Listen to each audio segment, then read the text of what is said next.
तुम हर जानो आपे। हम रुलते फिरते कोई बात ना पूछता। गुर सतगुर संग पीरे हम थापे। ਧੰਨ ਧੰਨ ਗੁਰੂ ਨਾਨਕ ਜਨ ਕੇਰਾ। ਜਿਤ ਮਿਲਿਆ ਚੁਕੇ ਸਭ ਸੋਗ ਸੰਤਾਪੇ। ਨਾਹੋ ਜਤੀ ਸਤੀ ਨਹੀਂ ਪੜਿਆ ਮੂਰਖ ਮੁਗਧਾ ਜਨਮ ਭਇਆ। ਪਰਣਵਤ ਨਾਨਕ ਤਿਨ ਕੀ ਸ਼ਰਣਾ ਜਿਨ ਤੋ ਨਾਹੀ ਵਿਸਰਿਆ। ਤੋ ਸੁਲਤਾਨ ਕਹਾ ਹੋ ਮੀਆਂ ਤੇਰੀ ਕਵਨ ਵਡਾਈ। ਜੋ ਤੂੰ ਦੇ ਸੋ ਕਹਾ ਸੁਆਮੀ ਮੈਂ ਮੂਰਖ ਕਹਿਣ ਨਾ ਜਾਏ। ਜੋ ਤੂੰ ਦੇ ਸੋ ਕਹਾ ਸੁਆਮੀ ਮੈਂ ਮੂਰਖ ਕਹਿਣ ਨਾ ਜਾਏ।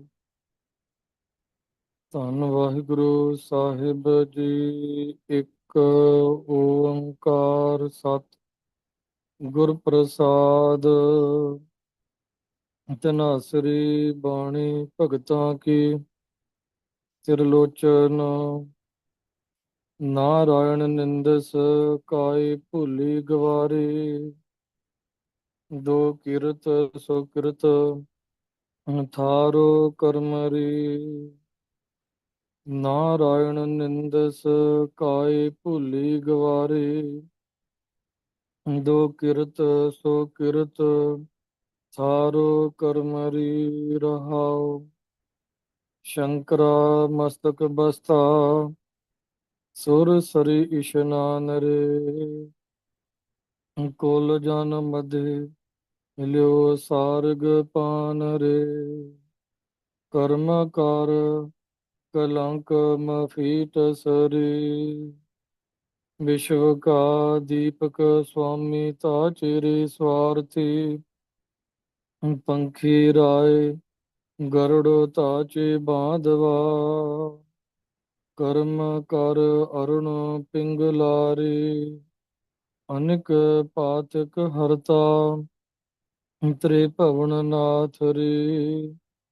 ਤੀਰਥ ਤੀਰਥ ਭ੍ਰਮਤਾ ਲਹੈ ਨਾ ਪਾਰ ਰੇ। ਕਰਮ ਕਰ ਕਪਾਲ ਮਫੀਟਸ ਰੇ। ਅੰਮ੍ਰਿਤ ਸਸਿ ਤੇਨ ਲక్ష్ਮੀ ਕਲਪਤਰ। ਸਿਖਰ ਸੁਨਾਗਰ ਨਦੀ ਚੇ ਨਾਥੰ। ਕਰਮ ਕਰ ਖਾਰ ਮਫੀਟਸ ਰੇ। ਦਾਦੀ ਲੈ ਲੰਕਾ ਗੜ ਉਪਾੜੀ ਲੈ। ਰਾਵਣ ਬਣ ਸਾਲ ਬੇਸਾਲ ਆਣ ਤੋ ਖੀਲੇ ਹਰੀ। ਕਰਮ ਕਰ ਕਛੋਟੀ ਮਫੀਟਸ ਰੇ। ਪੂਰਬ ਲੋ ਕ੍ਰਿਤ ਕਰਮ ਨਾ ਮਿਟਰੀ ਕਰ ਗੇਹਣ। ਤਾਂ ਚੇ ਮੋਹਿ ਜਾਪੀਐ ਲੈ RAM ਚੇ ਨਾਮੰ। ਬਦਤ ਤਿਰਲੋਚਨ RAM ਜੀ। ਵਾਹਿਗੁਰੂ ਜੀ ਕਾ ਖਾਲਸਾ ਵਾਹਿਗੁਰੂ ਜੀ ਕੀ ਫਤਿਹ।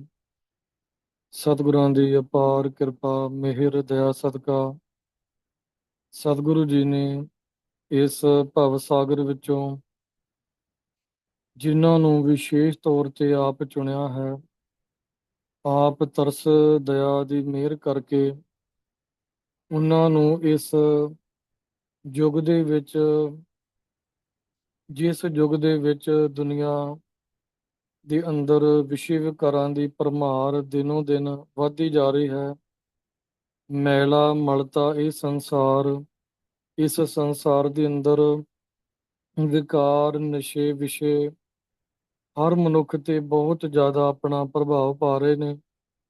ਪਰ ਉਸੇ ਹੀ ਸਮੇਂ ਇਸੇ ਹੀ ਯੁੱਗ ਦੇ ਵਿੱਚ ਸਤਿਗੁਰੂ ਜੀ ਨੇ ਇੱਕ ਐਸੀ ਮਹਾਨ ਬਖਸ਼ਿਸ਼ ਕੀਤੀ ਹੈ ਕਿ ਇਸ ਦੁਨੀਆ ਵਿੱਚ ਜੇ ਸਭ ਤੋਂ ਜ਼ਿਆਦਾ ਮਨੁੱਖ ਨੂੰ ਪ੍ਰਭਾਵਿਤ ਕੀਤਾ ਹੈ ਤਾਂ ਉਹ ਇੱਕ ਸਾਇੰਸ ਦੀ ਜਿਹੜੀ ਆਪਾਂ ਕਾਢ ਕਹਿ ਸਕਦੇ ਹਾਂ, ਜਿਹੜੀ ਮੋਬਾਈਲ ਹੈ। ਪਰ ਸਤਿਗੁਰ ਨੇ ਐਸੀ ਕਿਰਪਾ ਕੀਤੀ ਹੈ ਕਿ ਉਸੇ ਹੀ ਮੋਬਾਈਲ ਦੇ ਰਾਹੀਂ, ਉਸੇ ਹੀ ਇੰਟਰਨੈਟ ਦੇ ਰਾਹੀਂ, ਜਿਹਦੇ ਨਾਲ ਸਾਰੀ ਦੁਨੀਆ ਵਿੱਚ ਲੋਕ ਅੱਜ ਖੁਆਰ ਹੋ ਰਹੇ ਨੇ, ਬਹੁਤ ਜ਼ਿਆਦਾ ਉਹਨਾਂ ਦਾ ਜਿਹੜਾ ਪ੍ਰਮਾਤਮਾ ਦੇ ਨਾਲੋਂ ਵਿਛੋੜਾ ਹੋਰ ਵੀ ਦੂਰ ਹੁੰਦਾ ਜਾ ਰਿਹਾ ਹੈ। ਪਰ ਸਤਿਗੁਰ ਨੇ ਐਸੀ ਤਰਸ ਕੀਤੀ, ਉਸੇ ਹੀ ਮੋਬਾਈਲ, ਉਸੇ ਹੀ ਇੰਟਰਨੈਟ ਦਾ ਸਾਨੂੰ ਇੱਕ ਬਿਲਕੁਲ ਸਹੀ ਇਸਤੇਮਾਲ ਕਰਕੇ ਸਾਡੇ ਤੇ ਇਹੋ ਜਿਹੀ ਬਖਸ਼ਿਸ਼ ਕੀਤੀ ਹੈ ਕਿ ਜਿੱਥੇ ਆਪਾਂ ਸਾਰੇ ਸੰਸਾਰ ਦੇ ਵਿੱਚ ਜਿੱਥੇ ਜਿੱਥੇ ਵੀ ਆਪਾਂ ਬੈਠੇ ਹਾਂ, ਸਤਿਗੁਰਾਂ ਦੀ ਕਿਰਪਾ ਦੇ ਨਾਲ ਸਾਨੂੰ ਗੁਰੂ ਸਾਹਿਬ ਜੀ ਸੰਗਤ ਵੀ ਬਖਸ਼ਦੇ ਨੇ, ਔਰ ਘਰ ਬੈਠਿਆਂ ਵੀ ਜਿਹੜੇ ਸਾਨੂੰ ਸੰਗਤ ਪ੍ਰਾਪਤ ਹੋ ਰਹੀ ਹੈ। ਸੋ ਸਤਿਗੁਰਾਂ ਦੀ ਕਿਰਪਾ ਦੇ ਨਾਲ ਦਾਸ ਦੀ ਅੱਜ ਜੂਮ ਦੇ ਉੱਪਰ ਪਹਿਲੀ ਹਾਜ਼ਰੀ ਹੈ। ਆਪ ਸਾਰੀਆਂ ਸੰਗਤਾਂ ਨੇ ਜੋ ਕਿ ਦਾਸ ਨੂੰ ਅਸੀਸ ਬਖਸ਼ਣੀ, ਕਿਉਂਕਿ ਅੱਜ ਤੋਂ ਕਾਫੀ ਸਮਾਂ ਪਹਿਲਾਂ ਜਦੋਂ ਜੂਮ ਦੀ ਤਕਰੀਬਨ ਸ਼ੁਰੂਆਤ ਹੋਈ ਸੀ, ਉਦੋਂ ਸ਼ਬਦਾਂ ਦੇ ਵਿੱਚ ਐਡ ਕਰਨ ਦੀ ਗੁਰੂ ਸਾਹਿਬ ਸੇਵਾ ਲੈਂਦੇ ਸਨ। ਤੇ ਬਾਅਦ ਵਿੱਚ ਜਦੋਂ ਥੋੜਾ ਜਿਹਾ ਸੰਗਤਾਂ ਦੀ ਗਿਣਤੀ ਜਦੋਂ ਵਧਣ ਲੱਗੀ ਤਾਂ ਫਿਰ ਗੁਰੂ ਸਾਹਿਬ ਦੀ ਕਿਰਪਾ ਦੇ ਨਾਲ ਜੂਮ ਦੇ ਰਾਹੀਂ ਜੋ ਗੁਰਬਾਣੀ ਦੀ ਵਿਚਾਰ ਇਹ ਸਰਵਣ ਕਰਨ ਦੇ ਵਿੱਚ ਹੀ ਬੜਾ ਆਨੰਦ ਗੁਰੂ ਸਾਹਿਬ ਨੇ ਬਖਸ਼ਿਸ਼ ਕੀਤਾ। ਸੋ ਹੁਣ ਆਪਾਂ ਗੁਰੂ ਸਾਹਿਬ ਜੀ ਦੀ ਕਿਰਪਾ ਦੇ ਨਾਲ ਜੋ ਅੱਜ ਆਪਾਂ ਨੂੰ ਸ਼ਬਦ ਗੁਰੂ ਸਾਹਿਬ ਜੀ ਦੀ ਬਖਸ਼ਿਸ਼ ਪ੍ਰਾਪਤ ਹੋਈ ਹੈ, ਧਨਾਸਰੀ ਰਾਗ ਦੇ ਅੰਦਰ ਜਿਹੜਾ ਗੁਰੂ ਸਾਹਿਬ ਨੇ ਸਾਨੂੰ ਅੱਜ ਸ਼ਬਦ ਬਖਸ਼ਿਸ਼ ਕੀਤਾ ਹੈ, ਜੋ ਕਿ ਧੰਨ ਧੰਨ ਸ੍ਰੀ ਗੁਰੂ ਗ੍ਰੰਥ ਸਾਹਿਬ ਮਹਾਰਾਜ ਜੀਆਂ ਦੇ ਪਾਵਨ ਪਵਿੱਤਰ ਅੰਗ 695 ਉੱਪਰ ਸੁਸ਼ੋਭਿਤ ਹੈ। ਔਰ ਭਗਤਾਂ ਦੀ ਜੋ ਗੁਰੂ ਸਾਹਿਬ ਜੀ ਨੇ ਬਾਣੀ ਗੁਰੂ ਗ੍ਰੰਥ ਸਾਹਿਬ ਵਿੱਚ ਦਰਜ ਕੀਤੀ ਹੈ, ਉਹਨਾਂ ਭਗਤਾਂ ਦੇ ਵਿੱਚੋਂ ਭਗਤ ਤਿਰਲੋਚਨ ਜੀ ਦੀ ਰਸਨਾ ਤੋਂ ਇਹ ਜਿਹੜਾ ਸ਼ਬਦ ਧਨਾਸਰੀ ਰਾਗ ਦੇ ਅੰਦਰ ਉਚਾਰਨ ਕੀਤਾ ਹੋਇਆ। ਸੋ ਜਿਵੇਂ ਕਿ ਗੁਰਮਤਿ ਦਾ ਜਿਹੜਾ ਸਿਧਾਂਤ ਹੈ, ਜੋ ਮੂਲ ਸਿਧਾਂਤ ਹੈ, ਜਿਸ ਨੂੰ ਸੰਖੇਪ ਰੂਪ ਦੇ ਵਿੱਚ ਦਰਜ ਕੀਤਾ ਗਿਆ ਹੈ, ਇੱਕ ਓੰਕਾਰ ਸਤ ਗੁਰ ਪ੍ਰਸਾਦ, ਇੱਕ ਬਹੁਤ ਉੱਚੀ ਅਤੇ ਬਹੁਤ ਸ਼੍ਰੋਮਣੀ ਜਿਹੜੀ ਸਿੱਖਿਆ ਗੁਰੂ ਸਾਹਿਬ ਨੇ ਸਾਨੂੰ ਬਖਸ਼ਿਸ਼ ਕੀਤੀ ਹੈ ਉਸ ਪ੍ਰਭੂ ਪਰਮੇਸ਼ਰ ਬਾਰੇ, ਜਿਹਦੇ ਬਾਰੇ ਸੰਸਾਰ ਦੇ ਵਿੱਚ ਬਹੁਤ ਵੱਡੀ ਭਟਕਣਾ ਜਿਹੜੀ ਹੈ, ਸੰਸਾਰ ਵਿੱਚ ਭਰਮ ਬਣਿਆ ਹੋਇਆ ਹੈ। ਕਿਸੇ ਨੂੰ ਪ੍ਰਮਾਤਮਾ ਦੇ ਬਾਰੇ ਕੋਈ ਸਮਝ ਨਹੀਂ ਆ ਰਹੀ। ਜਿਵੇਂ ਸਤਿਗੁਰੂ ਕਹਿੰਦੇ ਨੇ, ਗੁਰ ਬਿਨ ਘੋਰ ਅੰਧਾਰ, ਗੁਰੂ ਬਿਨ ਸਮਝ ਨਾ ਆਵੈ, ਗੁਰ ਬਿਨ ਸੁਰਤ ਨਾ ਸਿੱਧ, ਗੁਰੂ ਬਿਨ ਮੁਕਤ ਨਾ ਪਾਵੈ। ਸੋ ਇਸ ਕਰਕੇ ਸਾਰੇ ਸੰਸਾਰ ਦੇ ਵਿੱਚ ਪਰਮੇਸ਼ਰ ਦੇ ਬਾਰੇ ਬੜੇ ਭਰਮ ਨੇ। ਕੋਈ ਪਰਮੇਸ਼ਰ ਨੂੰ ਦੋ ਸ਼ਕਤੀਆਂ ਦੇ ਰੂਪ ਦੇ ਵਿੱਚ ਦੇਖ ਰਿਹਾ ਹੈ, ਕੋਈ ਤਿੰਨ, ਕੋਈ 33, ਔਰ ਸਾਰੇ ਸੰਸਾਰ ਦੇ ਵਿੱਚ ਹਜ਼ਾਰਾਂ ਮਤਾਂ ਜਿਹੜੀਆਂ ਹਨ, ਉਹਨਾਂ ਦੇ ਵਿੱਚ ਜੋ ਸਤਿਗੁਰੂ ਜੀ ਨੇ ਸਾਨੂੰ ਬਖਸ਼ਿਸ਼ ਕੀਤੀ ਹੈ, ਇੱਕ ਦਾ ਸਿਧਾਂਤ ਕਿਤੇ ਵੀ ਸਾਰੀ ਦੁਨੀਆ ਦੇ ਵਿੱਚ ਨਜ਼ਰ ਨਹੀਂ ਆਉਂਦਾ। ਸੋ ਗੁਰੂ ਸਾਹਿਬ ਜੀ ਨੇ ਬਹੁਤ ਵੱਡੀ ਬਖਸ਼ਿਸ਼ ਕੀਤੀ ਹੈ ਕਿ ਜਦੋਂ ਸਾਨੂੰ ਇੱਕ ਦੀ ਗੱਲ ਸਮਝਾਉਣ ਵਾਸਤੇ, ਤੇ ਗੁਰੂ ਜੀ ਨੇ ਅੱਖਰ ਵੀ ਦੋ ਨਹੀਂ ਵਰਤੇ, ਗੁਰੂ ਸਾਹਿਬ ਨੇ ਅੱਖਰ ਵੀ ਏਕਾ ਗਣਿਤ ਦਾ ਪਾਇਆ, ਬਾਕੀ ਗੁਰਮੁਖੀ ਦੇ ਅੱਖਰ ਨੇ। ਪਰ ਜਦੋਂ ਏਕਾ ਲਿਖਿਆ ਹੈ ਸਭ ਤੋਂ ਪਹਿਲਾਂ, ਤਾਂ ਗੁਰੂ ਸਾਹਿਬ ਨੇ ਬਹੁਤ ਵੱਡੀ ਬਖਸ਼ਿਸ਼ ਕੀਤੀ ਹੈ ਕਿ ਉਹ ਪ੍ਰਮਾਤਮਾ ਇੱਕ ਹੈ। ਤੇ ਸਾਨੂੰ ਫਿਰ ਉਸ ਇੱਕ ਦੇ ਬਾਰੇ ਅੱਗੇ ਗੁਰਬਾਣੀ ਵਿੱਚ ਬਾਰ-ਬਾਰ ਸਮਝਾਇਆ ਗਿਆ, ਜਿਵੇਂ ਜਪ ਬਾਣੀ ਵਿੱਚ ਹੀ 5ਵੀਂ ਤੇ 6ਵੀਂ ਪੌੜੀ ਵਿੱਚ ਬਾਰ-ਬਾਰ ਆ ਜਾਂਦਾ। ਗੁਰੂ ਸਾਹਿਬ ਜੀ ਕਹਿੰਦੇ, ਸਭਨਾ ਜੀਆਂ ਕਾ ਇੱਕ ਦਾਤਾ, ਸੋ ਮੈਂ ਵਿਸਰ ਨਾ ਜਾਏ। ਇਸ ਤਰ੍ਹਾਂ ਦੱਦਾ ਦਾਤਾ ਏਕ ਹੈ, ਸਭ ਕੋ ਦੇਵਨਹਾਰ, ਦੇਂਦੇ ਟੋਟਾ ਆਵੇ ਗਣਤ ਭਰੇ ਭੰਡਾਰ। ਫਿਰ ਗੁਰੂ ਸਾਹਿਬ ਜੀ ਹੋਰ ਦ੍ਰਿੜਤਾ ਦੇ ਨਾਲ ਸਾਨੂੰ ਸਮਝ ਆ ਜਾਵੇ ਸਮਝਾਉਂਦੇ, ਗੁਰੂ ਜੀ ਕਹਿੰਦੇ, ਸਾਹਿਬ ਮੇਰਾ ਇੱਕੋ ਹੈ, ਇੱਕੋ ਹੈ ਭਾਈ, ਇੱਕੋ ਹੈ। ਸੋ ਉਹ ਜਿਹੜਾ ਇੱਕ ਪ੍ਰਕਾਸ਼ ਰੂਪ ਵਾਹਿਗੁਰੂ ਹੈ, ਉਹ ਓੰਕਾਰ ਇੱਕ ਰਸ ਸਰਬ ਵਿਆਪਕ ਹੈ। ਸਤ ਜੋ ਸਦੀਵੀ ਹੋਂਦ ਵਾਲਾ ਹੈ, ਕਿਉਂਕਿ ਦੁਨੀਆ ਦੇ ਵਿੱਚ ਜਿਨ੍ਹਾਂ ਨੂੰ ਲੋਕ ਇਸ ਸ਼ਬਦ ਵਿੱਚ ਵੀ ਅੱਗੇ ਕਾਫੀ ਇਹਨਾਂ ਦੀ ਵਿਚਾਰ ਆਉਣੀ ਹੈ ਕਿ ਜਿਨ੍ਹਾਂ ਨੂੰ ਲੋਕ ਰੱਬ ਕਰਕੇ ਜਾਂ ਪ੍ਰਮਾਤਮਾ ਕਰਕੇ ਮੰਨਦੇ ਜਾਂ ਪੂਜਦੇ ਨੇ, ਉਹ ਤੇ ਆਪ ਜਨਮ ਮਰਨ ਵਿੱਚ ਨੇ। ਪਰ ਗੁਰਬਾਣੀ ਦਾ ਜਿਹੜਾ ਗੁਰੂ ਜੀ ਨੇ ਫੈਸਲਾ ਦਿੱਤਾ ਹੈ, ਸਤਿਗੁਰ ਮੇਰਾ ਸਦਾ ਸਦਾ ਨਾ ਆਵੇ ਨਾ ਜਾਏ, ਉਹ ਅਬਿਨਾਸ਼ੀ ਪੁਰਖ ਹੈ, ਸਭ में ਰਿਹਾ ਸਮਾਏ। ਸੋ ਵਾਹਿਗੁਰੂ ਸਦੀਵੀ ਹੋਂਦ ਵਾਲਾ ਹੈ। ਜਿਵੇਂ ਕਿ ਉਹ ਪਹਿਲਾਂ ਵੀ ਸੀ, ਉਹ ਆਦ ਹੈ ਸਾਰਿਆਂ ਦਾ, ਹੁਣ ਵੀ ਹੈ ਅਤੇ ਉਹ ਸਦਾ ਹੀ ਰਹਿਣਾ ਹੈ।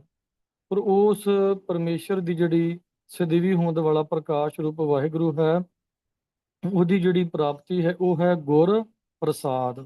ਗੁਰੂ ਸਾਹਿਬ ਦੀ ਕਿਰਪਾ ਨਾਲ, ਗੁਰੂ ਸਾਹਿਬ ਦੀ ਬਖਸ਼ਿਸ਼ ਨਾਲ, ਗੁਰੂ ਵਾਲੇ ਬਣ ਕੇ, ਗੁਰੂ ਸਾਹਿਬ ਜੀ ਦੀ ਸਿੱਖਿਆ ਤੇ ਚੱਲ ਕੇ, ਔਰ ਇਨ ਬਿਨ ਚੱਲ ਕੇ ਕੋਈ ਹੀਲ ਹੁਜਤ ਨਹੀਂ, ਉਹਦੇ ਵਿੱਚ ਕੋਈ ਕਿੰਤੂ ਪਰੰਤੂ ਨਹੀਂ। ਜਿਵੇਂ ਗੁਰੂ ਸਾਹਿਬ ਨੇ ਕਿਹਾ, ਜੋ ਗੁਰ ਕਹੇ ਸੋਈ ਭਲ ਮਾਨੋ, ਹਰ ਹਰ ਕਥਾ ਨਿਰਾਲੀ। ਇਸ ਅਨੁਸਾਰ ਹੀ ਜਿਹੜਾ ਵੀ ਜੀਵ ਪਰਮੇਸ਼ਰ ਨੂੰ ਮਿਲਣਾ ਚਾਹੁੰਦਾ ਹੈ, ਉਹ ਇਸੇ ਤਰੀਕੇ ਨਾਲ ਸਭ ਤੋਂ ਪਹਿਲਾਂ ਗੁਰ ਪ੍ਰਸਾਦ, ਗੁਰੂ ਜੀ ਦੀ ਬਖਸ਼ਿਸ਼ ਭਾਵ ਅੰਮ੍ਰਿਤ ਨਾਮ ਜਿਹੜਾ ਉਹ ਸਭ ਤੋਂ ਵੱਡੀ ਜਿਹੜੀ ਬਖਸ਼ਿਸ਼ ਹੈ, ਫਿਰ ਉਹ ਜਿਹੜਾ ਪ੍ਰਾਪਤ ਕਰਨ ਵਾਸਤੇ ਫਿਰ ਗੁਰੂ ਸਾਹਿਬ ਨੇ ਸਾਰੀ ਮਾਨਵਤਾ ਨੂੰ ਹੋਕਾ ਦਿੱਤਾ ਹੈ ਕਿ ਦੁਨੀਆ ਦੇ ਕਿਸੇ ਕੋਨੇ ਵਿੱਚੋਂ ਵੀ ਉਹ ਮਨੁੱਖ ਹੋਵੇ, ਕੋਈ ਉਹਦਾ ਵਰਨ ਹੋਵੇ, ਕੋਈ ਜਾਤ ਪਾਤ ਬਰਾਦਰੀ, ਕੋਈ ਭੇਦ ਨਹੀਂ ਹੈ। ਕੋਈ ਵੀ ਮਨੁੱਖ ਸੰਸਾਰ ਦਾ ਜਿਹੜਾ ਵੀ ਪਰਮੇਸ਼ਰ ਨੂੰ ਮਿਲਣਾ ਚਾਹੁੰਦਾ ਹੈ, ਇੱਕ ਪ੍ਰਕਾਸ਼ ਰੂਪ ਵਾਹਿਗੁਰੂ ਨੂੰ, ਉਹ ਗੁਰੂ ਸਾਹਿਬ ਜੀ ਦੇ ਕੋਲੋਂ ਨਾਮ ਅੰਮ੍ਰਿਤ ਦੀ ਦਾਤ ਲੈ ਕੇ, ਗੁਰਦੀਖਿਆ ਲੈ ਕੇ ਅਤੇ ਗੁਰੂ ਦੀ ਮੱਤ ਲੈ ਕੇ, ਭਾਵ ਰਹਿਤ ਵਿੱਚ ਪਰਪੱਕ ਹੋ ਕੇ, ਕੁਰੈਤਾ ਨੂੰ ਛੱਡ ਕੇ ਤੇ ਗੁਰੂ ਸਾਹਿਬ ਜੀ ਦੀ ਬਖਸ਼ਿਸ਼ ਦੇ ਪਾਤਰ ਬਣ ਕੇ, ਗੁਰੂ ਸਾਹਿਬ ਦੀ ਬਖਸ਼ਿਸ਼ ਨਾਲ ਪ੍ਰਕਾਸ਼ ਰੂਪ ਵਾਹਿਗੁਰੂ ਦਾ ਮਿਲਾਪ, ਦਰਸ਼ਨ ਅਤੇ ਸੱਚਮੁੱਚ, ਔਰ ਜਿਹੜੇ ਹੋਰ ਧਰਮ ਨੇ ਉਹਨਾਂ ਦੇ ਵਿੱਚ ਬਹੁਤਿਆਂ ਵਿੱਚ ਲਾਰੇ ਜਾਂ ਮਨੋਕਲਪਿਤ ਗੱਲਾਂ ਨੇ, ਪਰ ਇੱਥੇ ਕੁਝ ਐਸਾ ਨਹੀਂ। ਬਿਲਕੁਲ ਪ੍ਰਤੱਖ ਤੌਰ ਤੇ ਸਤਿਗੁਰੂ ਜੀ ਜਿਨ੍ਹਾਂ ਤੇ ਬਖਸ਼ਿਸ਼ ਕਰਦੇ ਹਨ, ਔਰ ਗੁਰੂ ਸਾਹਿਬ ਜੀ ਦੀ ਕਿਰਪਾ ਦੇ ਨਾਲ, ਜੋ ਕਿ ਪਹਿਲਾਂ ਜਦੋਂ ਆਮ ਕਰਕੇ ਆਪਾਂ ਪ੍ਰਮਾਤਮਾ ਦੇ ਮਿਲਾਪ ਦੇ ਬਾਰੇ ਜਾਂ ਪ੍ਰਮਾਤਮਾ ਦਾ ਕਿਸੇ ਨੂੰ ਕੋਈ ਅਨੁਭਵ ਹੁੰਦਾ ਸੀ, ਤਾਂ ਬਹੁਤ ਸਾਰੇ ਇਸ ਤਰ੍ਹਾਂ ਦੀਆਂ ਵਿਚਾਰਾਂ ਜਿਹੜੀਆਂ ਸਮਾਜ ਦੁਨੀਆ ਵਿੱਚ ਸੁਣਦੇ ਸੀ ਕਿ ਇਹ ਦੱਸੀਦਾ ਨਹੀਂ, ਕਿਸੇ ਨੂੰ ਸ਼ੇਅਰ ਨਹੀਂ ਕਰੀਦਾ। ਪਰ ਗੁਰੂ ਸਾਹਿਬ ਨੇ ਜਦੋਂ ਜੂਮ ਦੇ ਰਾਹੀਂ ਇਹ ਸਾਰੀ ਬਖਸ਼ਿਸ਼ ਕੀਤੀ, ਔਰ ਫਿਰ ਇਹ ਜਿਹੜੀਆਂ ਸਾਰੀਆਂ ਬਖਸ਼ਿਸ਼ ਵਾਲੀਆਂ ਸਟੋਰੀਆਂ ਜਦੋਂ ਗੁਰਸਿੱਖਾਂ ਅਤੇ ਸਾਰੇ ਸੰਸਾਰ ਦੇ ਵਿੱਚ ਗੁਰੂ ਸਾਹਿਬ ਨੇ ਇਸ ਜੂਮ ਦੇ ਐਪ ਰਾਹੀਂ, YouTube ਦੇ ਰਾਹੀਂ ਜਦੋਂ ਇਹ ਬਖਸ਼ਿਸ਼ ਕੀਤੀ, ਤੇ ਫਿਰ ਇਹ ਜਿਹੜਾ ਭਰਮ ਸੀ ਉਹ ਦੂਰ ਹੋ ਗਿਆ ਕਿ ਅਤੇ ਉਸ ਦੇ ਨਾਲ ਸਮਾਂ ਹੋਰ ਵਾਧਾ ਹੋਇਆ ਕਿ ਉਹ ਜਿਹੜੀਆਂ ਬਖਸ਼ਿਸ਼ਾਂ ਦੀਆਂ ਜਿਹੜੀਆਂ ਉਹ ਸਟੋਰੀਆਂ ਸੁਣ ਸੁਣ ਕੇ ਕਈਆਂ ਦੇ ਭਾਗ ਜਾਗੇ, ਕਈਆਂ ਦੇ ਮਨ ਵਿੱਚ ਉਤਸ਼ਾਹ ਪੈਦਾ ਹੋਇਆ, ਤੇ ਉਹਨਾਂ ਨੂੰ ਇਹ ਗੁਰੂ ਸਾਹਿਬ ਨੇ ਐਸੀ ਵਿਧ ਬਣਾਈ, ਫਿਰ ਜੂਮ ਦੇ ਰਾਹੀਂ ਫਿਰ ਉਹ ਸੰਗਤ ਨਾਲ ਜੁੜੇ, ਔਰ ਉਹਨਾਂ ਨੇ ਫਿਰ ਅੱਗੇ ਗੁਰੂ ਸਾਹਿਬ ਜੀ ਦੀ ਕਿਰਪਾ ਨਾਲ ਬਹੁਤ ਬਹੁਤ ਪ੍ਰਚਾਰ ਵੀ ਕੀਤਾ। ਸੋ ਹੁਣ ਆਪਾਂ ਸ਼ਬਦ ਨੂੰ ਗੁਰੂ ਸਾਹਿਬ ਜੀ ਦੀ ਕਿਰਪਾ ਦੇ ਨਾਲ ਵਿਚਾਰਨ ਦੀ ਕੋਸ਼ਿਸ਼ ਕਰਾਂਗੇ। ਅਸਲ ਵਿੱਚ ਗੁਰੂ ਸਾਹਿਬ ਜੀ ਦੀ ਕਿਰਪਾ ਦੇ ਨਾਲ ਜਦੋਂ ਗੁਰੂ ਸਾਹਿਬ ਜੀ ਕਿਸੇ ਨੂੰ ਸੇਵਾ ਦਿੰਦੇ ਨੇ, ਤੇ ਗੁਰੂ ਸਾਹਿਬ ਉਹਦੇ ਵਿੱਚ ਆਪ ਹੀ ਵਰਤਦੇ ਨੇ, ਕਿਉਂਕਿ ਆਪ ਕਥਾ ਹੈ ਆਪ ਸੁਣਨੇ ਹਾਰ, ਕਿਉਂਕਿ ਸਾਡੀ ਜੀਵ ਆਤਮਾ ਦੀ ਸਾਡੀ ਕੋਈ ਹੋਂਦ ਨਹੀਂ ਹੈ। ਸਰੀਰ ਵਾਹਿਗੁਰੂ ਦਾ ਹੈ, ਔਰ ਇਹਦੇ ਵਿੱਚ ਜਿਹੜੀ ਜਿੰਦ ਹੈ ਉਹ ਵਾਹਿਗੁਰੂ ਦੀ ਹੈ, ਸਾਡਾ ਇਹਦੇ ਵਿੱਚ ਕੁਝ ਵੀ ਨਹੀਂ ਹੈ। ਸਾਰੀ ਗੁਰਪ੍ਰਸਾਦ ਜਿਹੜੀ ਖੇਡ ਉਹ ਆਪ ਹੀ ਵਾਹਿਗੁਰੂ ਖੇਡ ਰਿਹਾ ਹੈ। ਤਾਂ ਤੇ ਸਭ ਤੋਂ ਪਹਿਲਾਂ ਜੋ ਗੁਰਮਤਿ ਦੇ ਸਿਧਾਂਤ ਅਨੁਸਾਰ ਆਪਾਂ ਰਹਾਉ ਦੀ ਪੰਕਤੀ ਦੀ ਵਿਚਾਰ ਕਰਨੀ ਹੁੰਦੀ ਹੈ, ਤੇ ਪਰ ਇਸ ਸ਼ਬਦ ਦੀ ਗੁਰੂ ਸਾਹਿਬ ਦੀ ਕਿਰਪਾ ਦੇ ਨਾਲ ਪਹਿਲੀਆਂ ਪੰਕਤੀਆਂ ਹੀ ਰਹਾਉ ਦੀਆਂ ਪੰਕਤੀਆਂ ਨੇ, ਜਿਹਦੇ ਵਿੱਚ ਭਗਤ ਤਰਲੋਚਨ ਜੀ ਫਰਮਾਉਂਦੇ ਨੇ, ਨਾਰਾਇਣ ਨਿੰਦਸ ਕਾਏ ਭੁੱਲੀ ਗਵਾਰੇ। ਨਾਰਾਇਣ ਨਾਮ ਹੈ ਪ੍ਰਮਾਤਮਾ ਦਾ, ਵਾਹਿਗੁਰੂ ਦੇ ਬੇਅੰਤ ਨਾਮ ਨੇ, ਬੇਅੰਤਾ ਬੇਅੰਤ ਗੁਣ ਤੇਰੇ ਕਿਤ ਗਾਵਾ ਰਾਮ। ਉਹ ਨਾਰਾਇਣ ਵਾਹਿਗੁਰੂ ਪਰਮੇਸ਼ਰ ਉਹ ਨਿੰਦਸ ਭਾਵ ਕਾਏ ਭੁੱਲੀ ਗਵਾਰੀ, ਗਵਾਰਮੈਨ ਹੁੰਦਾ ਬੇਸਮਝ, ਮੂਰਖ, ਭੁੱਲੀ ਭੁੱਲਿਆ ਹੋਇਆ। ਤਾਂ ਭਗਤ ਤਿਰਲੋਚਨ ਜੀ ਇਸ ਸ਼ਬਦ ਦੇ ਅੰਦਰ ਜੋ ਸਾਨੂੰ ਦੱਸਣਾ ਚਾਹੁੰਦੇ ਨੇ, ਔਰ ਇਹ ਜਿਹੜੀ ਇਹ ਗੱਲ ਕਰ ਰਹੇ ਨੇ, ਉਸ ਗੱਲ ਦੇ ਵਿੱਚ ਸਾਨੂੰ ਇਹ ਸਮਝਾ ਰਹੇ ਨੇ ਕਿ ਹੇ ਮੇਰੀ ਇਹ ਭੁੱਲੀ ਜਿੰਦੇ। ਔਰ ਇਸ ਸ਼ਬਦ ਦੇ ਵਿੱਚ ਜਦੋਂ ਇਹ ਭਗਤ ਜੀ ਅਖੀਰ ਤੇ ਜਾ ਕੇ ਜਦੋਂ ਗਿਹਣ ਲਿਖਦੇ ਨੇ, ਤੇ ਇਸ ਸ਼ਬਦ ਦੀ ਵਿਚਾਰ ਜੀ ਆਪਾਂ ਹੋਰ ਵੀ ਕਈ ਜਿੱਦਾਂ ਪੰਥ ਦੇ ਵਿਚਾਰਵਾਨਾਂ ਪ੍ਰਚਾਰਕਾਂ ਦੇ ਕੋਲੋਂ ਵਿਦਵਾਨਾਂ ਕੋਲੋਂ ਸੁਣਦੇ ਹਾਂ, ਤੇ ਕਈ ਜਗ੍ਹਾ ਇਸ ਸ਼ਬਦ ਵਿੱਚ ਇਸ ਤਰ੍ਹਾਂ ਦੀ ਵੀ ਵਿਚਾਰ ਜਿਹੜੀ ਆਪਾਂ ਨੂੰ ਸੁਣਨ ਅਤੇ ਪੜ੍ਹਨ ਵਿੱਚ ਮਿਲਦੀ ਹੈ ਕਿ ਭਗਤ ਤਿਰਲੋਚਨ ਜੀ ਆਪਣੀ ਪਤਨੀ ਨੂੰ ਇਹ ਗੱਲ ਕਹਿ ਰਹੇ ਨੇ, ਕਿਉਂਕਿ ਜਿੱਦਾਂ ਭਗਤ ਧੰਨਾ ਜੀ ਕਹਿੰਦੇ ਘਰ ਕੀ ਗੀਹਨ ਚੰਗੀ, ਇੱਥੇ ਵਿੱਚ ਸ਼ਬਦ ਗੀਹਨ ਲਿਖਿਆ ਹੋਇਆ। ਪਰ ਆਪਾਂ ਇਸ ਨੂੰ ਦੋਵਾਂ ਤਰੀਕਿਆਂ ਦੇ ਨਾਲ ਸਮਝਣ ਦੀ ਕੋਸ਼ਿਸ਼ ਕਰਾਂਗੇ ਕਿ ਜੋ ਭਗਤ ਤਿਰਲੋਚਨ ਜੀ ਸਾਨੂੰ ਕੀ ਕਹਿ ਰਹੇ ਨੇ ਕਿ ਨਾਰਾਇਣ ਨਿੰਦਸ ਕਾਏ ਭੁੱਲੀ ਗਵਾਰੀ, ਕਿ ਹੇ ਮੇਰੀ ਭੁੱਲੀ ਬੇਸਮਝ ਗਵਾਰ ਜਿੰਦੇ, ਤੂੰ ਪਰਮੇਸ਼ਰ ਨੂੰ ਜਿਹੜਾ ਹੈ ਕਿਉਂ ਨਿੰਦਾ ਕਰਦੀ ਹੈ, ਪਰਮੇਸ਼ਰ ਨੂੰ ਕਿਉਂ ਨਿੰਦਦੀ ਹੈ। ਦੋ ਕਿਰਤ ਸੋ ਕਿਰਤ ਥਾਰੋ ਕਰਮਰੀ, ਇਹ ਰਹਾਉ ਦੀ ਪੰਕਤੀ ਹੈ ਕਿ ਹੇ ਮੇਰੀ ਇਹ ਜਿੰਦੇ, ਦੁਕਿਰਤ ਤੋਂ ਭਾਵ ਹੈ ਜਿਹੜੇ ਆਪਾਂ ਪਾਪ ਕਰਮ ਕਰਦੇ ਹਾਂ, ਸੁਕਿਰਤ ਜਿਹੜੇ ਭਲੇ ਜਿਹੜੇ ਸ਼ੁਭ ਕਰਮ ਕਰਦੇ ਹਾਂ, ਥਾਰੋ ਕਰਮਰੀ ਭਾਵ ਕਿ ਆਪਣੀ ਜਿੰਦ ਨੂੰ ਸਮਝਾਇਆ ਜਾ ਰਿਹਾ ਹੈ ਕਿ ਇਹ ਜਿਹੜੇ ਸਾਡੀ ਜ਼ਿੰਦਗੀ ਵਿੱਚ ਦੁੱਖ ਜਾਂ ਸੁੱਖ ਆਉਂਦੇ ਨੇ, ਉਹ ਸਾਡੇ ਆਪਣੇ ਹੀ ਕੀਤੇ ਹੋਏ ਚੰਗੇ ਅਤੇ ਮਾੜੇ ਕਰਮਾਂ ਕਰਕੇ ਆਉਂਦੇ ਨੇ। ਜਿਵੇਂ ਆਪਾਂ ਆਮ ਗੁਰਬਾਣੀ ਵਿੱਚੋਂ ਇਹ ਪੰਕਤੀ ਪੜ੍ਹਦੇ ਸੁਣਦੇ ਰਹਿੰਦੇ ਹਾਂ ਕਿ ਦੱਦਾ ਦੋਸ਼ ਨਾ ਦਿਉ ਕਿਸੇ, ਦੋਸ਼ ਕਰਮ ਆਪਣਿਆ ਜੋ ਮੈਂ ਕੀਆ ਸੋ ਮੈਂ ਪਾਇਆ, ਦੋਸ਼ ਨਾ ਦੀਜੈ ਅਵਰ ਜਨਾ। ਇਹ ਜਿਹੜੇ ਦੁਕਿਰਤ ਸੁਕਿਰਤ ਥਾਰੋ ਕਰਮਰੀ, ਆਪਾਂ ਆਮ ਸਮਾਜ ਦੁਨੀਆ ਵਿੱਚ ਇਹ ਦੇਖਦੇ ਹਾਂ। ਕਈ ਵਾਰੀ ਆਮ ਹੀ ਆਪਣੇ ਸਮਾਜ ਦੇ ਵਿੱਚ ਕੋਈ ਬੰਦਾ ਦੁਖੀ ਹੁੰਦਾ ਹੈ ਨਾ, ਤਾਂ ਉਹ ਕਈ ਵਾਰੀ ਪ੍ਰਮਾਤਮਾ ਨੂੰ ਉਲਾਂਭਾ ਦਿੰਦਾ ਹੈ ਕਿ ਮੈਂ ਰੱਬ ਦਾ ਕੀ ਵਿਗਾੜਿਆ ਸੀ, ਮੈਂ ਕੀ ਮਾੜਾ ਕੀਤਾ ਸੀ।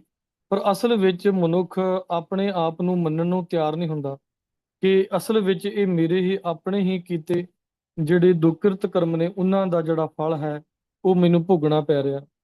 ਇਸ ਕਰਕੇ ਸਾਨੂੰ ਸਤਿਗੁਰੂ ਜੀ ਗਿਆਨ ਬਖਸ਼ਦੇ ਨੇ ਕਿ ਜਦੋਂ ਸਾਨੂੰ ਸਮਝ ਆ ਜਾਏਗੀ ਤਾਂ ਫਿਰ ਮਨੁੱਖ ਆਪਣੇ ਆਪ ਹੀ ਆਪਣੇ ਜਿਹੜੇ ਕਰਮ ਨੇ ਉਹਨਾਂ ਕਰਮਾਂ ਤੇ ਫੋਕਸ ਕਰੇਗਾ ਤੇ ਆਪਣੇ ਕਰਮਾਂ ਨੂੰ ਠੀਕ ਕਰਨ ਦੀ ਕੋਸ਼ਿਸ਼ ਕਰੇਗਾ। ਕਿਉਂਕਿ ਜਦੋਂ ਇਹ ਗੱਲ ਸਮਝ ਆਉਣੀ ਸ਼ੁਰੂ ਹੋ ਗਈ ਕਿ ਜਦੋਂ ਜਿਤ ਕੀਤਾ ਪਾਈਏ ਆਪਣਾ, ਸਾ ਘਾਲ ਬੁਰੀ ਕਿਉਂ ਘਾਲੀਏ, ਕਿ ਜੇਕਰ ਸਾਨੂੰ ਆਪਣਾ ਹੀ ਕੀਤਾ ਫਲ ਪਾਉਣਾ ਹੈ, ਭੋਗਣਾ ਪੈਣਾ ਹੈ, ਤਾਂ ਫਿਰ ਅਸੀਂ ਮਾੜੇ ਕਰਮ ਕਰੀਏ ਹੀ ਕਿਉਂ। ਅਸੀਂ ਫਿਰ ਚੰਗੇ ਸ਼ੁਭ ਕਰਮ, ਔਰ ਜਿਹੜੇ ਸ਼ੁਭ ਕਰਮ ਨੇ ਜਿਹੜੇ ਚੰਗੇ ਕਰਮ ਨੇ, ਐਵੇਂ ਕਿਸੇ ਦੁਨੀਆ ਦੇ ਕਿਸੇ ਕੱਚੇ ਪਿੱਲੇ ਵਿਦਵਾਨ ਜਾਂ ਕਿਸੇ ਬਾਬੇ ਜਾਂ ਕਿਸੇ ਸਰੀਰ ਦੇ ਕੋਲੋਂ ਨਹੀਂ, ਅਸੀਂ ਸੱਚੇ ਸਤਿਗੁਰੂ ਸਦੀਵੀ ਸਤਿਗੁਰੂ ਸ੍ਰੀ ਗੁਰੂ ਗ੍ਰੰਥ ਸਾਹਿਬ ਜੀ ਮਹਾਰਾਜ ਜੀ ਦੇ ਕੋਲੋਂ ਇਹ ਜਿਹੜੇ ਸ਼ੁਭ ਗੁਣ ਸਿੱਖਾਂਗੇ। ਤੇ ਫਿਰ ਸਤਿਗੁਰੂ ਜੀ ਸਾਨੂੰ ਸਮਝਾਉਣਗੇ ਕਿ ਭਾਈ ਸਭ ਤੋਂ ਪਹਿਲਾ ਜਿਹੜਾ ਕਰਮ ਹੈ ਉਹ ਸਭ ਤੋਂ ਵੱਡਾ ਇਸ ਜ਼ਿੰਦਗੀ ਦਾ ਜਿਹੜਾ ਲਾਹਾ ਹੈ ਕਿ ਸਭ ਤੋਂ ਪਹਿਲਾਂ ਭਾਈ ਸੰਗਤ ਕਰੋ। ਜਦੋਂ ਸੰਗਤ ਕਰਾਂਗੇ, ਸੰਗਤ ਕਰਦਿਆਂ ਸਾਨੂੰ ਇਹ ਗੁਰੂ ਸਾਹਿਬ ਜੀ ਬਖਸ਼ਿਸ਼ ਕਰਨਗੇ, ਸਾਨੂੰ ਸੋਝੀ ਆ ਜਾਏਗੀ ਕਿ ਨਗੁਰੇ ਨਹੀਂ ਰਹਿਣਾ, ਗੁਰੂ ਵਾਲੇ ਬਣਨਾ। ਸਭ ਤੋਂ ਪਹਿਲਾ ਜਿਹੜਾ ਕੰਮ ਹੈ, ਪ੍ਰਥਮ ਰਹਿਤ ਜੇ ਜਾਨ ਖੰਡੇ ਕੀ ਪਾਉਲ ਛਕੈ। ਆਮ ਦੁਨੀਆ ਸਮਾਜ ਵਿੱਚ ਕਈ ਲੋਕ ਕਹਿੰਦੇ ਨੇ ਜੀ ਅਸੀਂ ਰਹਿਤ ਰੱਖ ਕੇ ਦੇਖਾਂਗੇ, ਜੇ ਸਾਡੇ ਤੋਂ ਰਹਿਤ ਰੱਖ ਹੋ ਗਈ ਫਿਰ ਆਪਾਂ ਅੰਮ੍ਰਿਤ ਛਕ ਲਵਾਂਗੇ। ਪਰ ਉਹਦੇ ਵਿੱਚ ਕੀ ਕਿਹਾ ਗਿਆ ਜਾ ਰਿਹਾ ਕਿ ਸਭ ਤੋਂ ਪਹਿਲੀ ਰਹਿਤ ਹੀ ਇਹ ਹੈ, ਪ੍ਰਥਮ ਇਹ ਰਹਿਤ ਜੇ ਜਾਨ ਖੰਡੇ ਕੀ ਪਾਉਲ ਛਕੈ। ਸੋ ਇਹ ਜਿਹੜਾ ਮਨੁੱਖ ਦਾ ਮਨ ਹੈ ਇਸ ਨੂੰ ਕਈ ਤਰ੍ਹਾਂ ਦੇ ਨਾਲ ਭਰਮ ਦੇ ਵਿੱਚ ਪਾ ਦਿੰਦਾ। ਸੋ ਦੋ ਕਿਰਤ ਸੋ ਕਿਰਤ ਥਾਰੋ ਕਰਮਰੀ, ਇਹ ਜਿਹੜਾ ਕਰਮ ਸ਼ਬਦ ਹੈ, ਕਰਮਾਂ ਦੀ ਫਿਲਾਸਫੀ ਗੁਰੂ ਸਾਹਿਬ ਜੀ ਦੀ ਕਿਰਪਾ ਨਾਲ ਜਿਸ ਸੰਗਤ ਵਿੱਚ ਗੁਰੂ ਸਾਹਿਬ ਨੇ ਸਾਨੂੰ ਸਾਰਿਆਂ ਨੂੰ ਤਰਸ ਕਰਕੇ ਜੋੜਿਆ ਹੋਇਆ ਹੈ, ਆਪਾਂ ਸਾਰੇ ਹੀ ਇਸ ਗੱਲ ਤੋਂ ਭਲੀ ਭਾਂਤ ਜਾਣੂ ਆ ਕਿ ਕਿਵੇਂ ਗੁਰਮਤਿ ਜਿਹੜੀ ਕਰਮਾਂ ਦੀ ਜਿਹੜੀ ਫਿਲਾਸਫੀ ਹੈ ਉਹ ਕਿੱਡੀ ਵੱਡੀ ਹੈ।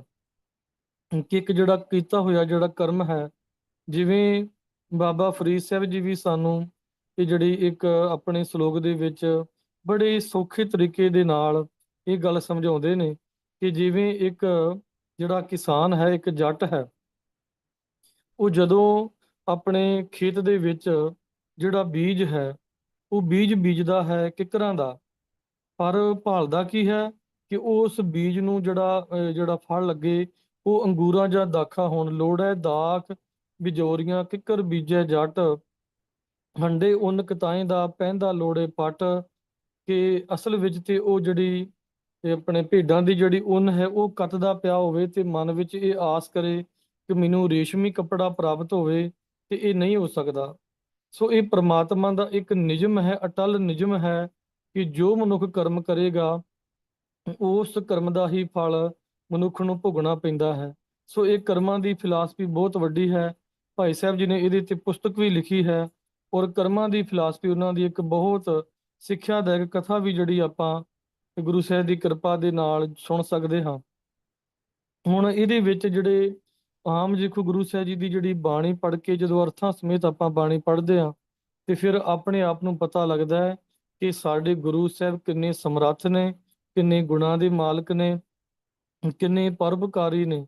ਤੇ ਫਿਰ ਆਪਣੇ ਆਪ ਤੇ ਪਤਾ ਲੱਗਦਾ ਹੈ ਕਿ ਸਾਨੂੰ ਸਤਿਗੁਰੂ ਜੀ ਨੇ ਕਿਵੇਂ ਤਰਸ ਕਰਕੇ ਕਿਰਮ ਜਨਤਾ ਨੂੰ ਸਤਿਗੁਰੂ ਜੀ ਨੇ, ਜਿੱਥੇ ਸਾਰਾ ਸੰਸਾਰ ਜਿਹੜੇ ਵਹਿਣ ਵਿੱਚ ਵਹਿ ਰਿਹਾ ਹੈ, ਸਾਨੂੰ ਗੁਰੂ ਸਾਹਿਬ ਨੇ ਆਪ ਬਾਹਾਂ ਪਕੜ ਗੁਰ ਕਾਢਿਆ, ਸੋਈ ਉਤਰਿਆ ਪਾਰ ਵਾਲੀ ਗੁਰੂ ਜੀ ਨੇ ਗੱਲ ਕਰਕੇ ਸਾਨੂੰ ਰੱਖ ਲਿਆ ਹੈ।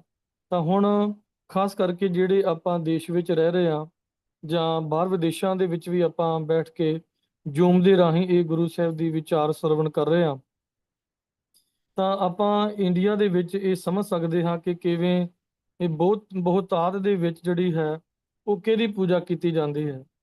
ਸ਼ੰਕਰਾ ਮਸਤਕ ਬਸਤਾ ਸੁਰ ਸ੍ਰੀ ਇਸ਼ਨਾਨ ਰੇ।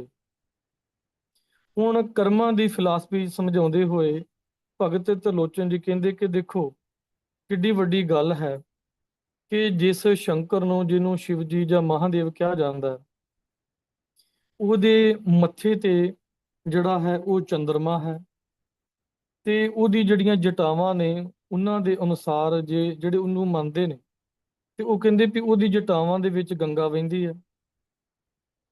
ਇਸ ਕਰਕੇ ਜਿਹੜਾ ਚੰਦਰਮਾ ਹੈ ਉਹ ਰੋਜ਼ ਗੰਗਾ ਦੇ ਵਿੱਚ ਇਸ਼ਨਾਨ ਕਰਦਾ ਹੈ। ਹੁਣ ਦੇਖੋ ਭਗਤ ਤਰਲੋਚਨ ਜੀ ਨੇ ਕਿੱਡੀ ਵੱਡੀ ਸਿੱਖਿਆ ਦੇ ਕੇ ਸਾਨੂੰ ਸਮਝਾਇਆ ਕਿ ਦੇਖੋ ਉਹ ਐਡਾ ਵੱਡਾ ਹੋ ਕੇ, ਭਾਵ ਕਿ ਜਿਹੜਾ ਚੰਦਰਮਾ ਹੈ ਉਹ ਰੋਜ਼ ਇਸ਼ਨਾਨ ਕਰ ਰਿਹਾ, ਕਾਹਦੇ ਵਿੱਚ? ਗੰਗਾ ਦੇ ਵਿੱਚ।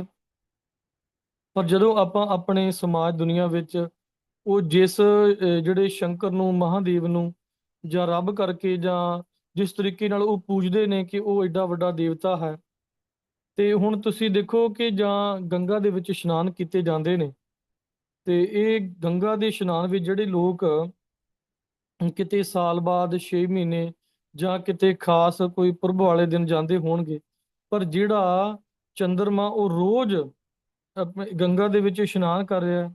ਔਰ ਗੰਗਾ ਦੇਖੋ, ਇੱਕ ਤੇ ਗੰਗਾ ਦੇ ਵਿੱਚ ਇਸ਼ਨਾਨ ਕਰ ਰਿਹਾ ਹੈ, ਉਹਦੇ ਨਾਲ ਜਿਹੜੇ ਗੁਰਬਾਣੀ ਵਿੱਚ ਜਿਹੜਾ ਢੰਗ ਤਰੀਕਾ ਵਰਤਿਆ ਗਿਆ, ਆਪਣੇ ਆਪ ਹੀ ਪਤਾ ਲੱਗ ਗਿਆ ਕਿ ਜੇਕਰ ਆਪਾਂ ਇਹਨੂੰ ਥੋੜਾ ਜਿਹਾ ਬਰੀਕੀ ਨਾਲ ਸੁਣਨ ਦੀ ਕੋਸ਼ਿਸ਼ ਕਰਾਂਗੇ ਤੇ ਆਪਾਂ ਨੂੰ ਸਮਝ ਲੱਗ ਜਾਏਗੀ ਕਿ ਇਹ ਜਿਹੜੇ ਅਸਲ ਵਿੱਚ ਇਹ ਜਿਹੜੇ ਇਸ਼ਨਾਨ ਇਤਿਆਦਿਕ ਨੇ ਉਹ ਫੋਕਟ ਕਰਮ ਨੇ।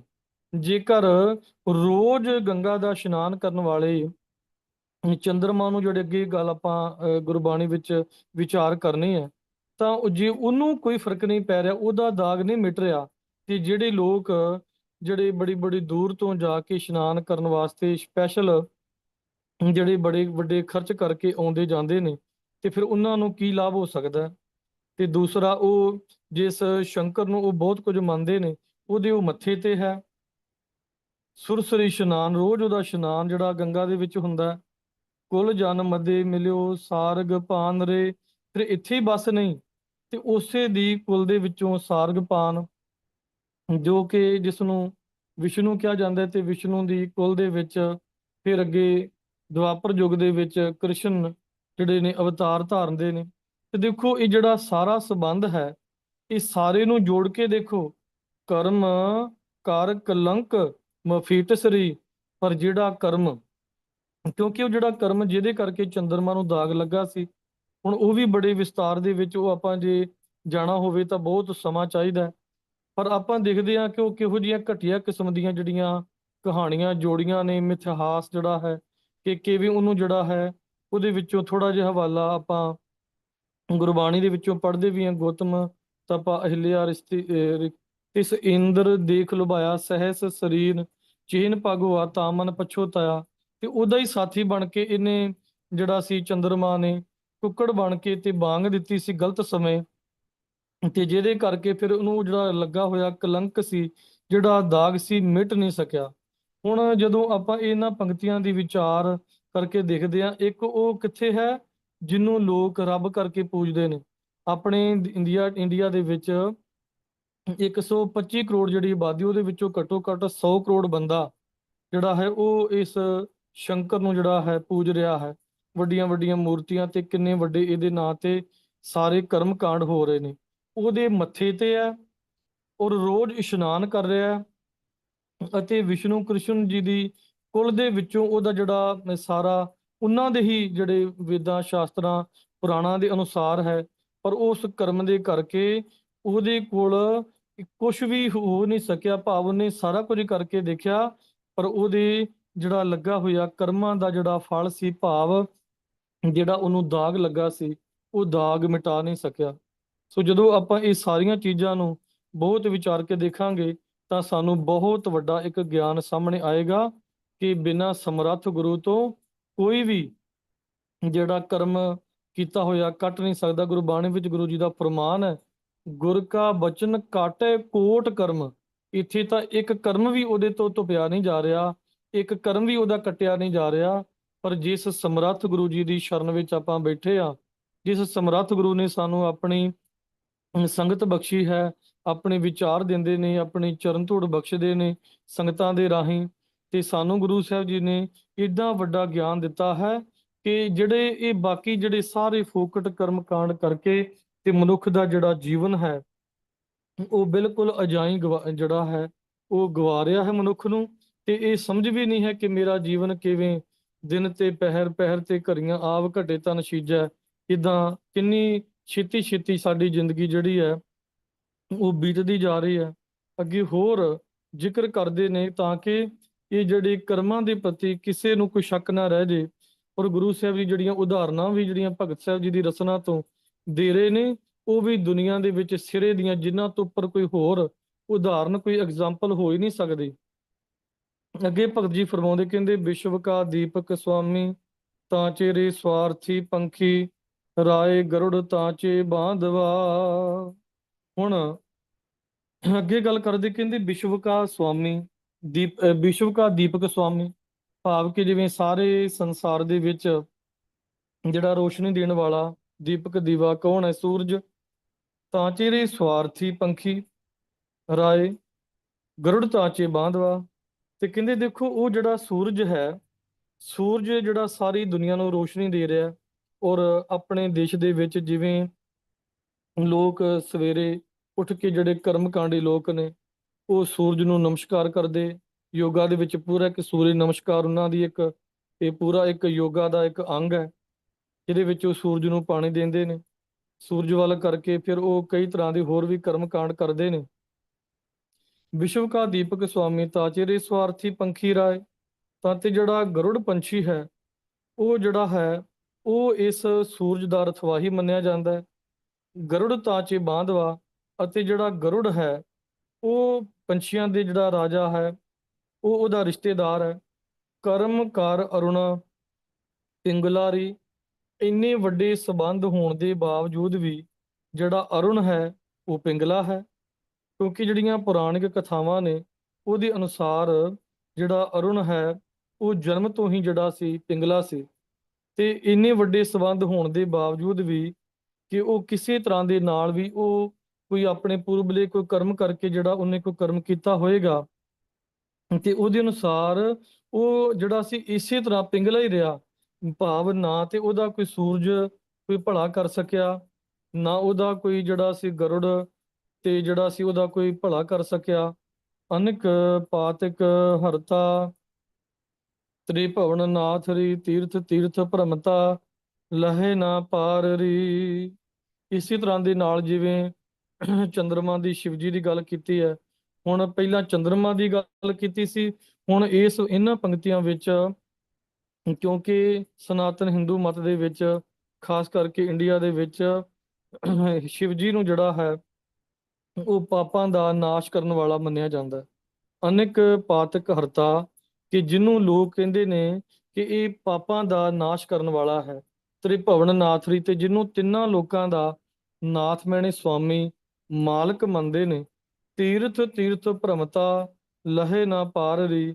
ਪਰ ਜਦੋਂ ਆਪਾਂ ਇਹਨਾਂ ਦੀਆਂ ਜਿਹੜੀਆਂ ਪੁਰਾਣਿਕ ਕਥਾਵਾਂ ਪੜ੍ਹਦੇ ਆ ਤੇ ਉਹਨਾਂ ਦੇ ਵਿੱਚ ਜਦੋਂ ਇਹ ਜ਼ਿਕਰ ਆਉਂਦਾ ਹੈ ਕਿ ਜਿਹੜਾ ਸ਼ਿਵਜੀ ਹੈ, ਤੇ ਹੁਣ ਇਹਨਾਂ ਦੀਆਂ ਕਥਾਵਾਂ ਵੀ ਐਸੀਆਂ ਨੇ ਕਿ ਪੜ੍ਹਨ ਸੁਣਨ ਤੋਂ ਵਿਚਾਰਨ ਤੋਂ ਬਾਅਦ ਇਹ ਜੇ ਕੋਈ ਸਿਆਣਾ ਬੰਦਾ, ਜਿਹੜਾ ਸਮਝਦਾਰ ਬੰਦਾ ਹੈ, ਤਾਂ ਉਹ ਆਪਣੇ ਆਪ ਹੀ ਸੋਚ ਸਕਦਾ ਹੈ ਕਿ ਇਹ ਕੋਈ ਧਰਮ ਨਹੀਂ ਹੈ। ਇਹ ਜਿਹੜਾ ਸ਼ਬਦ ਆਪਾਂ ਗੁਰੂ ਸਾਹਿਬ ਦੀ ਕਿਰਪਾ ਨਾਲ ਗੁਰੂ ਸਾਹਿਬ ਜੀ ਆਪ ਹੀ ਵਿਚਾਰ ਕਰਵਾ ਰਹੇ ਨੇ। ਤੇ ਕਈ ਵਾਰੀ ਦਾਸ ਸੋਚਦਾ ਹੁੰਦਾ ਹੈ ਕਿ ਜੇ ਕੋਈ ਸਿਆਣਾ ਸਨਾਤਨ ਮਤ, ਹਿੰਦੂ ਮਤ ਵੀਰ ਜਿਹੜਾ ਮੰਨਦਾ, ਉਸ ਮਤ ਨੂੰ ਮੰਨਦਾ ਹੈ, ਪਰ ਜੇ ਕਿਤੇ ਉਹ ਅਰਥਾਂ ਸਮੇਤ ਇਸ ਸ਼ਬਦ ਨੂੰ ਬੜੇ ਧਿਆਨ ਦੇ ਨਾਲ ਸਮਝ ਲਵੇ, ਪੜ੍ਹ ਲਵੇ, ਤਾਂ ਬਹੁਤ ਕੁਝ ਉਹਦੇ ਪੱਲੇ ਪੈ ਸਕਦਾ ਹੈ। ਔਰ ਇਸ ਤਰ੍ਹਾਂ ਦੀਆਂ ਬਹੁਤ ਸਾਰੀਆਂ ਉਦਾਹਰਨਾਂ ਮਿਲਦੀਆਂ ਵੀ ਨੇ। ਔਰ ਇਸ ਤਰ੍ਹਾਂ ਦੇ ਨਾਲ ਸਨਾਤਨ ਮਤ ਦੇ ਆਪਸ ਵਿੱਚ ਹੀ ਉਹਨਾਂ ਦੇ ਕੁਝ ਲੋਕ ਐਸੇ ਨੇ ਕਿ ਜਿਹੜੇ ਆਪਣੇ ਹੀ ਧਰਮ ਦੀਆਂ ਇਹਨਾਂ ਗੱਲਾਂ ਨੂੰ ਮੰਨਣ ਵਾਸਤੇ ਤਿਆਰ ਨਹੀਂ ਹਨ, ਕਿ ਜਿਹਨੂੰ ਤੁਸੀਂ ਭਗਵਾਨ ਕਹਿ ਕੇ ਜਾਂ ਰੱਬ ਕਹਿ ਕੇ ਪੂਜ ਰਹੇ ਹੋ, ਪਾਪਾਂ ਦਾ ਨਾਸ਼ ਕਰਨ ਵਾਲੇ ਨੂੰ ਉਹਨੂੰ ਕਹਿ ਕੇ ਪੂਜ ਰਹੇ ਹੋ, ਪਰ ਉਹਦੀ ਤੁਸੀਂ ਹਾਲਤ ਦੇਖੋ ਕਿ ਇਹ ਜਿਹੜੀ ਪੁਰਾਣਿਕ ਕਥਾਵਾਂ ਦੇ ਅਨੁਸਾਰ ਇਹੀ ਪਤਾ ਲੱਗਦਾ ਕਿ ਜਦੋਂ ਸ਼ਿਵਜੀ ਹੈ, ਜਦੋਂ ਉਹਨੂੰ ਪਤਾ ਲੱਗਾ ਕਿ ਬ੍ਰਹਮਾ ਆਪਣੀ ਹੀ ਪੁੱਤਰੀ ਤੇ ਮੋਹਿਤ ਹੋ ਗਿਆ, ਜਿਵੇਂ ਸਤਿਗੁਰੂ ਜੀ ਨੇ ਚਤੁਰਮੁਖ ਡਾਵੜਾ ਲਿਖਿਆ ਗੁਰਬਾਣੀ ਵਿੱਚ, ਚਾਰ ਮੂੰਹਾਂ ਵਾਲਾ ਬ੍ਰਹਮਾ, ਤਾਂ ਤੇ ਇਸ ਤਰ੍ਹਾਂ ਦੇ ਨਾਲ ਫਿਰ ਜਿੱਧਰ ਨੂੰ ਉਹ ਜਿਹੜੀ ਇਹਦੀ ਬੇਟੀ ਸਰਸਵਤੀ ਜਾਂਦੀ ਸੀ, ਉਧਰ ਨੂੰ ਦੇਖੀ ਜਾਂਦਾ ਸੀ। ਜਦੋਂ ਇਹਨੇ ਪੰਜਵਾਂ ਸਿਰ ਜਿਹੜਾ ਆਪਣਾ ਲਾ ਕੇ ਤੇ ਉਸ ਨੂੰ ਦੇਖਣ ਦੀ ਕੋਸ਼ਿਸ਼ ਕੀਤੀ, ਤੇ ਸ਼ਿਵਜੀ ਨੇ ਉਹਦਾ ਸਿਰ ਵੱਢ ਲਿਆ, ਤੇ ਉਹ ਜਿਹੜਾ ਸਿਰ ਸੀ ਉਹ ਆ ਕੇ ਤੇ ਸ਼ਿਵਜੀ ਦੇ ਹੱਥ ਨਾਲ ਚੰਬੜ ਜਾਂਦਾ। ਤੀਰਥ ਤੀਰਥ ਭ੍ਰਮਤਾ ਲਹੇ ਨਾ ਪਾਰ ਰੀ। ਤੀਰਥ ਤੀਰਥ ਤੋਂ ਭਾਵ ਕਿ ਜਿਵੇਂ ਆਪਾਂ ਗੁਰਬਾਣੀ ਵਿੱਚੋਂ ਪੜ੍ਹਦੇ ਆ ਜਾਂ ਸਨਾਤਨ ਮਤ ਦੇ ਜਿਹੜੇ ਤੀਰਥ ਨੇ 68 68 ਤੀਰਥ ਨੇ, 68 ਤੀਰਥਾਂ ਤੇ ਜਾ ਕੇ ਦੇਖੋ ਭਗਤ ਤਰਲੋਚਨ ਜੀ ਇਸ ਬਾਣੀ ਦੇ ਵਿੱਚੋਂ ਸਾਨੂੰ ਕਿੱਡੀ ਵੱਡੀ ਸਿੱਖਿਆ ਦੇ ਰਹੇ ਨੇ। ਇਹਦੇ ਤੋਂ ਇਹ ਵੀ ਪਤਾ ਲੱਗ ਜਾਂਦਾ ਹੈ ਕਿ ਇਹਨਾਂ 68 ਅਖੋਤੀ ਤੀਰਥਾਂ ਦੇ ਇਸ਼ਨਾਨ ਕਰਨ ਦਾ ਵੀ ਕੋਈ ਮਹੱਤਵ ਨਹੀਂ ਹੈ, ਕੁਝ ਵੀ ਨਹੀਂ ਹੁੰਦਾ ਜਦੋਂ ਤੱਕ ਸਾਡੇ ਮਨ ਅੰਦਰ ਗਿਆਨ ਨਾ ਹੋਵੇ, ਧਿਆਨ ਨਾ ਹੋਵੇ, ਗੁਰੂ ਸਾਹਿਬ ਜੀ ਦੀ ਸਿੱਖਿਆ ਨਾ ਹੋਵੇ, ਬਖਸ਼ਿਸ਼ ਨਾ ਹੋਵੇ, ਸਾਡੇ ਕੋਲੋਂ ਨਾਮ ਦੀ ਦਾਤ ਨਾ ਹੋਵੇ। ਉਦੋਂ ਤੱਕ ਅਖੌਤੀ ਜਿਹੜੇ ਇਸ਼ਨਾਨ ਨੇ ਉਹ ਜਿੰਨੇ ਮਰਜ਼ੀ ਕਰ ਲਏ ਜਾਣ। ਔਰ ਇਸ਼ਨਾਨ ਕਰ ਕੌਣ ਰਿਹਾ ਹੈ? ਇਸ਼ਨਾਨ ਕੌਣ ਕਰ ਰਿਹਾ ਹੈ? ਸ਼ਿਵ ਜੀ, ਸ਼ੰਕਰ, ਉਹ ਇਸ਼ਨਾਨ ਕਰ ਰਿਹਾ ਠਾਠਾਂ ਤੀਰਥਾਂ ਤੇ ਜਾ ਕੇ, ਪਰ ਉਹਦਾ ਕਿਤੇ ਵੀ ਜਿਹੜਾ ਖਲਾਸੀ ਨਹੀਂ ਹੁੰਦੀ। ਲਹੇ ਨਾ ਪਾਰ ਰਹੀ, ਕਰਮ ਕਰ ਕਪਾਲ ਮਫਿਠ ਸਰੀ। ਫਿਰ ਕਿਤੇ ਜਾ ਕੇ ਜਿਹੜਾ ਕਪਾਲ, ਜਿਹੜਾ ਉਹ ਖੋਪੜੀ ਹੈ, ਉਹ ਜਿਹੜਾ ਕਪਾਲ ਮੋਚਨ ਜਿਸ ਨੂੰ ਹੁਣ ਤੀਰਥ ਕਿਹਾ ਜਾਂਦਾ ਹੈ, ਉੱਥੇ ਜਾ ਕੇ ਜਿਹੜੀ ਸੀ ਇਹ ਖੋਪੜੀ ਤੋਂ ਜਿਹੜੀ ਖਲਾਸੀ ਮਿਲੀ ਸੀ। ਤਾਂ ਆਪਾਂ ਸਮਝ ਸਕਦੇ ਹਾਂ ਕਿ ਉਹ ਜਿਹੜੇ ਬ੍ਰਹਮਾ ਨੂੰ ਇਸ ਸ੍ਰਿਸ਼ਟੀ ਕਰਤਾ ਜਿਹੜੇ ਕਹਿੰਦੇ ਨੇ ਕਿ ਬ੍ਰਹਮਾ ਨੇ ਸ੍ਰਿਸ਼ਟੀ ਪੈਦਾ ਕੀਤੀ ਹੈ, ਉਹਦੀ ਆਪਣੀ ਕਰਤੂਤ ਕਿਹੋ ਜਿਹੀ ਹੈ।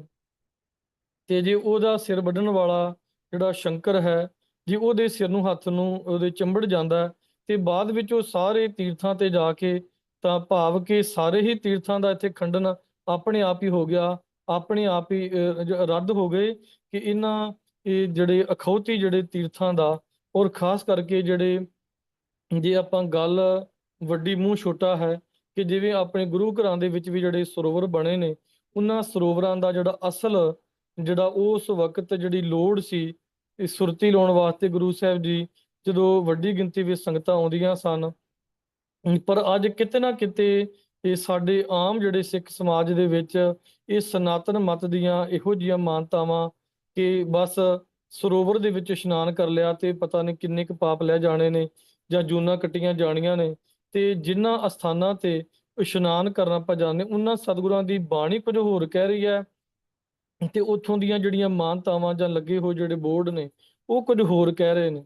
ਤੇ ਅਸੀਂ ਬੋਰਡ ਵੱਲ ਨਹੀਂ ਜਾਣਾ, ਅਸੀਂ ਲਿਖੇ ਵੱਲ ਨਹੀਂ ਜਾਣਾ, ਅਸੀਂ ਅਖੌਤੀ ਮਾਨਤਾਵਾਂ ਵੱਲ ਨਹੀਂ ਜਾਣਾ। ਸਾਡਾ ਗੁਰੂ ਗੁਰਬਾਣੀ ਹੈ। ਜੇ ਗੁਰਬਾਣੀ ਵਿੱਚ ਗੁਰੂ ਜੀ ਨੇ ਦੱਸਿਆ ਹੈ ਕਿ ਨਾਮ ਤੋਂ ਬਿਨਾਂ ਕਿਸੇ ਦੀ ਮੁਕਤੀ ਨਹੀਂ ਹੁੰਦੀ ਤੇ ਨਹੀਂ ਹੁੰਦੀ, ਇਸ ਕਰਕੇ ਨਾਮ ਜਪਣ ਤੋਂ ਬਿਨਾਂ, ਗੁਰੂ ਵਾਲੇ ਬਣਨ ਤੋਂ ਬਿਨਾਂ, ਗੁਰੂ ਸਾਹਿਬ ਦੇ ਕੋਲੋਂ ਨਾਮ ਦੀ ਦਾਤ ਲੈ ਕੇ, ਬਖਸ਼ਿਸ਼ ਲੈ ਕੇ ਨਾਮ ਜਪਣਾ, ਫਿਰ ਸੰਗਤ ਕਰਨੀ, ਸੰਗਤ ਦੀ ਚਰਨ ਧੂੜ ਲੈਣੀ, ਰੋਜ਼ ਸੰਗਤ ਕਰਨੀ, ਸ਼ਬਦ ਵਿਚਾਰ ਕਰਨੇ, ਸੁਣਨੀ, ਅਤੇ ਗੁਰੂ ਸਾਹਿਬ ਜੀ ਦੇ ਦੱਸੇ ਹੋਏ ਕਿ ਜਿਹੜੇ ਸਾਨੂੰ ਅਸੂਲ ਦਿੱਤੇ ਨੇ ਗੁਰੂ ਸਾਹਿਬ ਨੇ, ਉਹਨਾਂ ਅਸੂਲਾਂ ਨੂੰ ਅਸੀਂ ਮੰਨ ਕੇ ਹੀ ਇਸ ਜੀਵਨ ਦੀ ਖਲਾਸੀ ਕਰਵਾ ਸਕਦੇ ਹਾਂ। ਸੋ ਕੇਵਲ ਅਖੌਤੀ ਜਿਹੜੇ ਇਸ਼ਨਾਨਾਂ ਦੇ ਨਾਲ ਕੁਝ ਨਹੀਂ ਬਣਦਾ।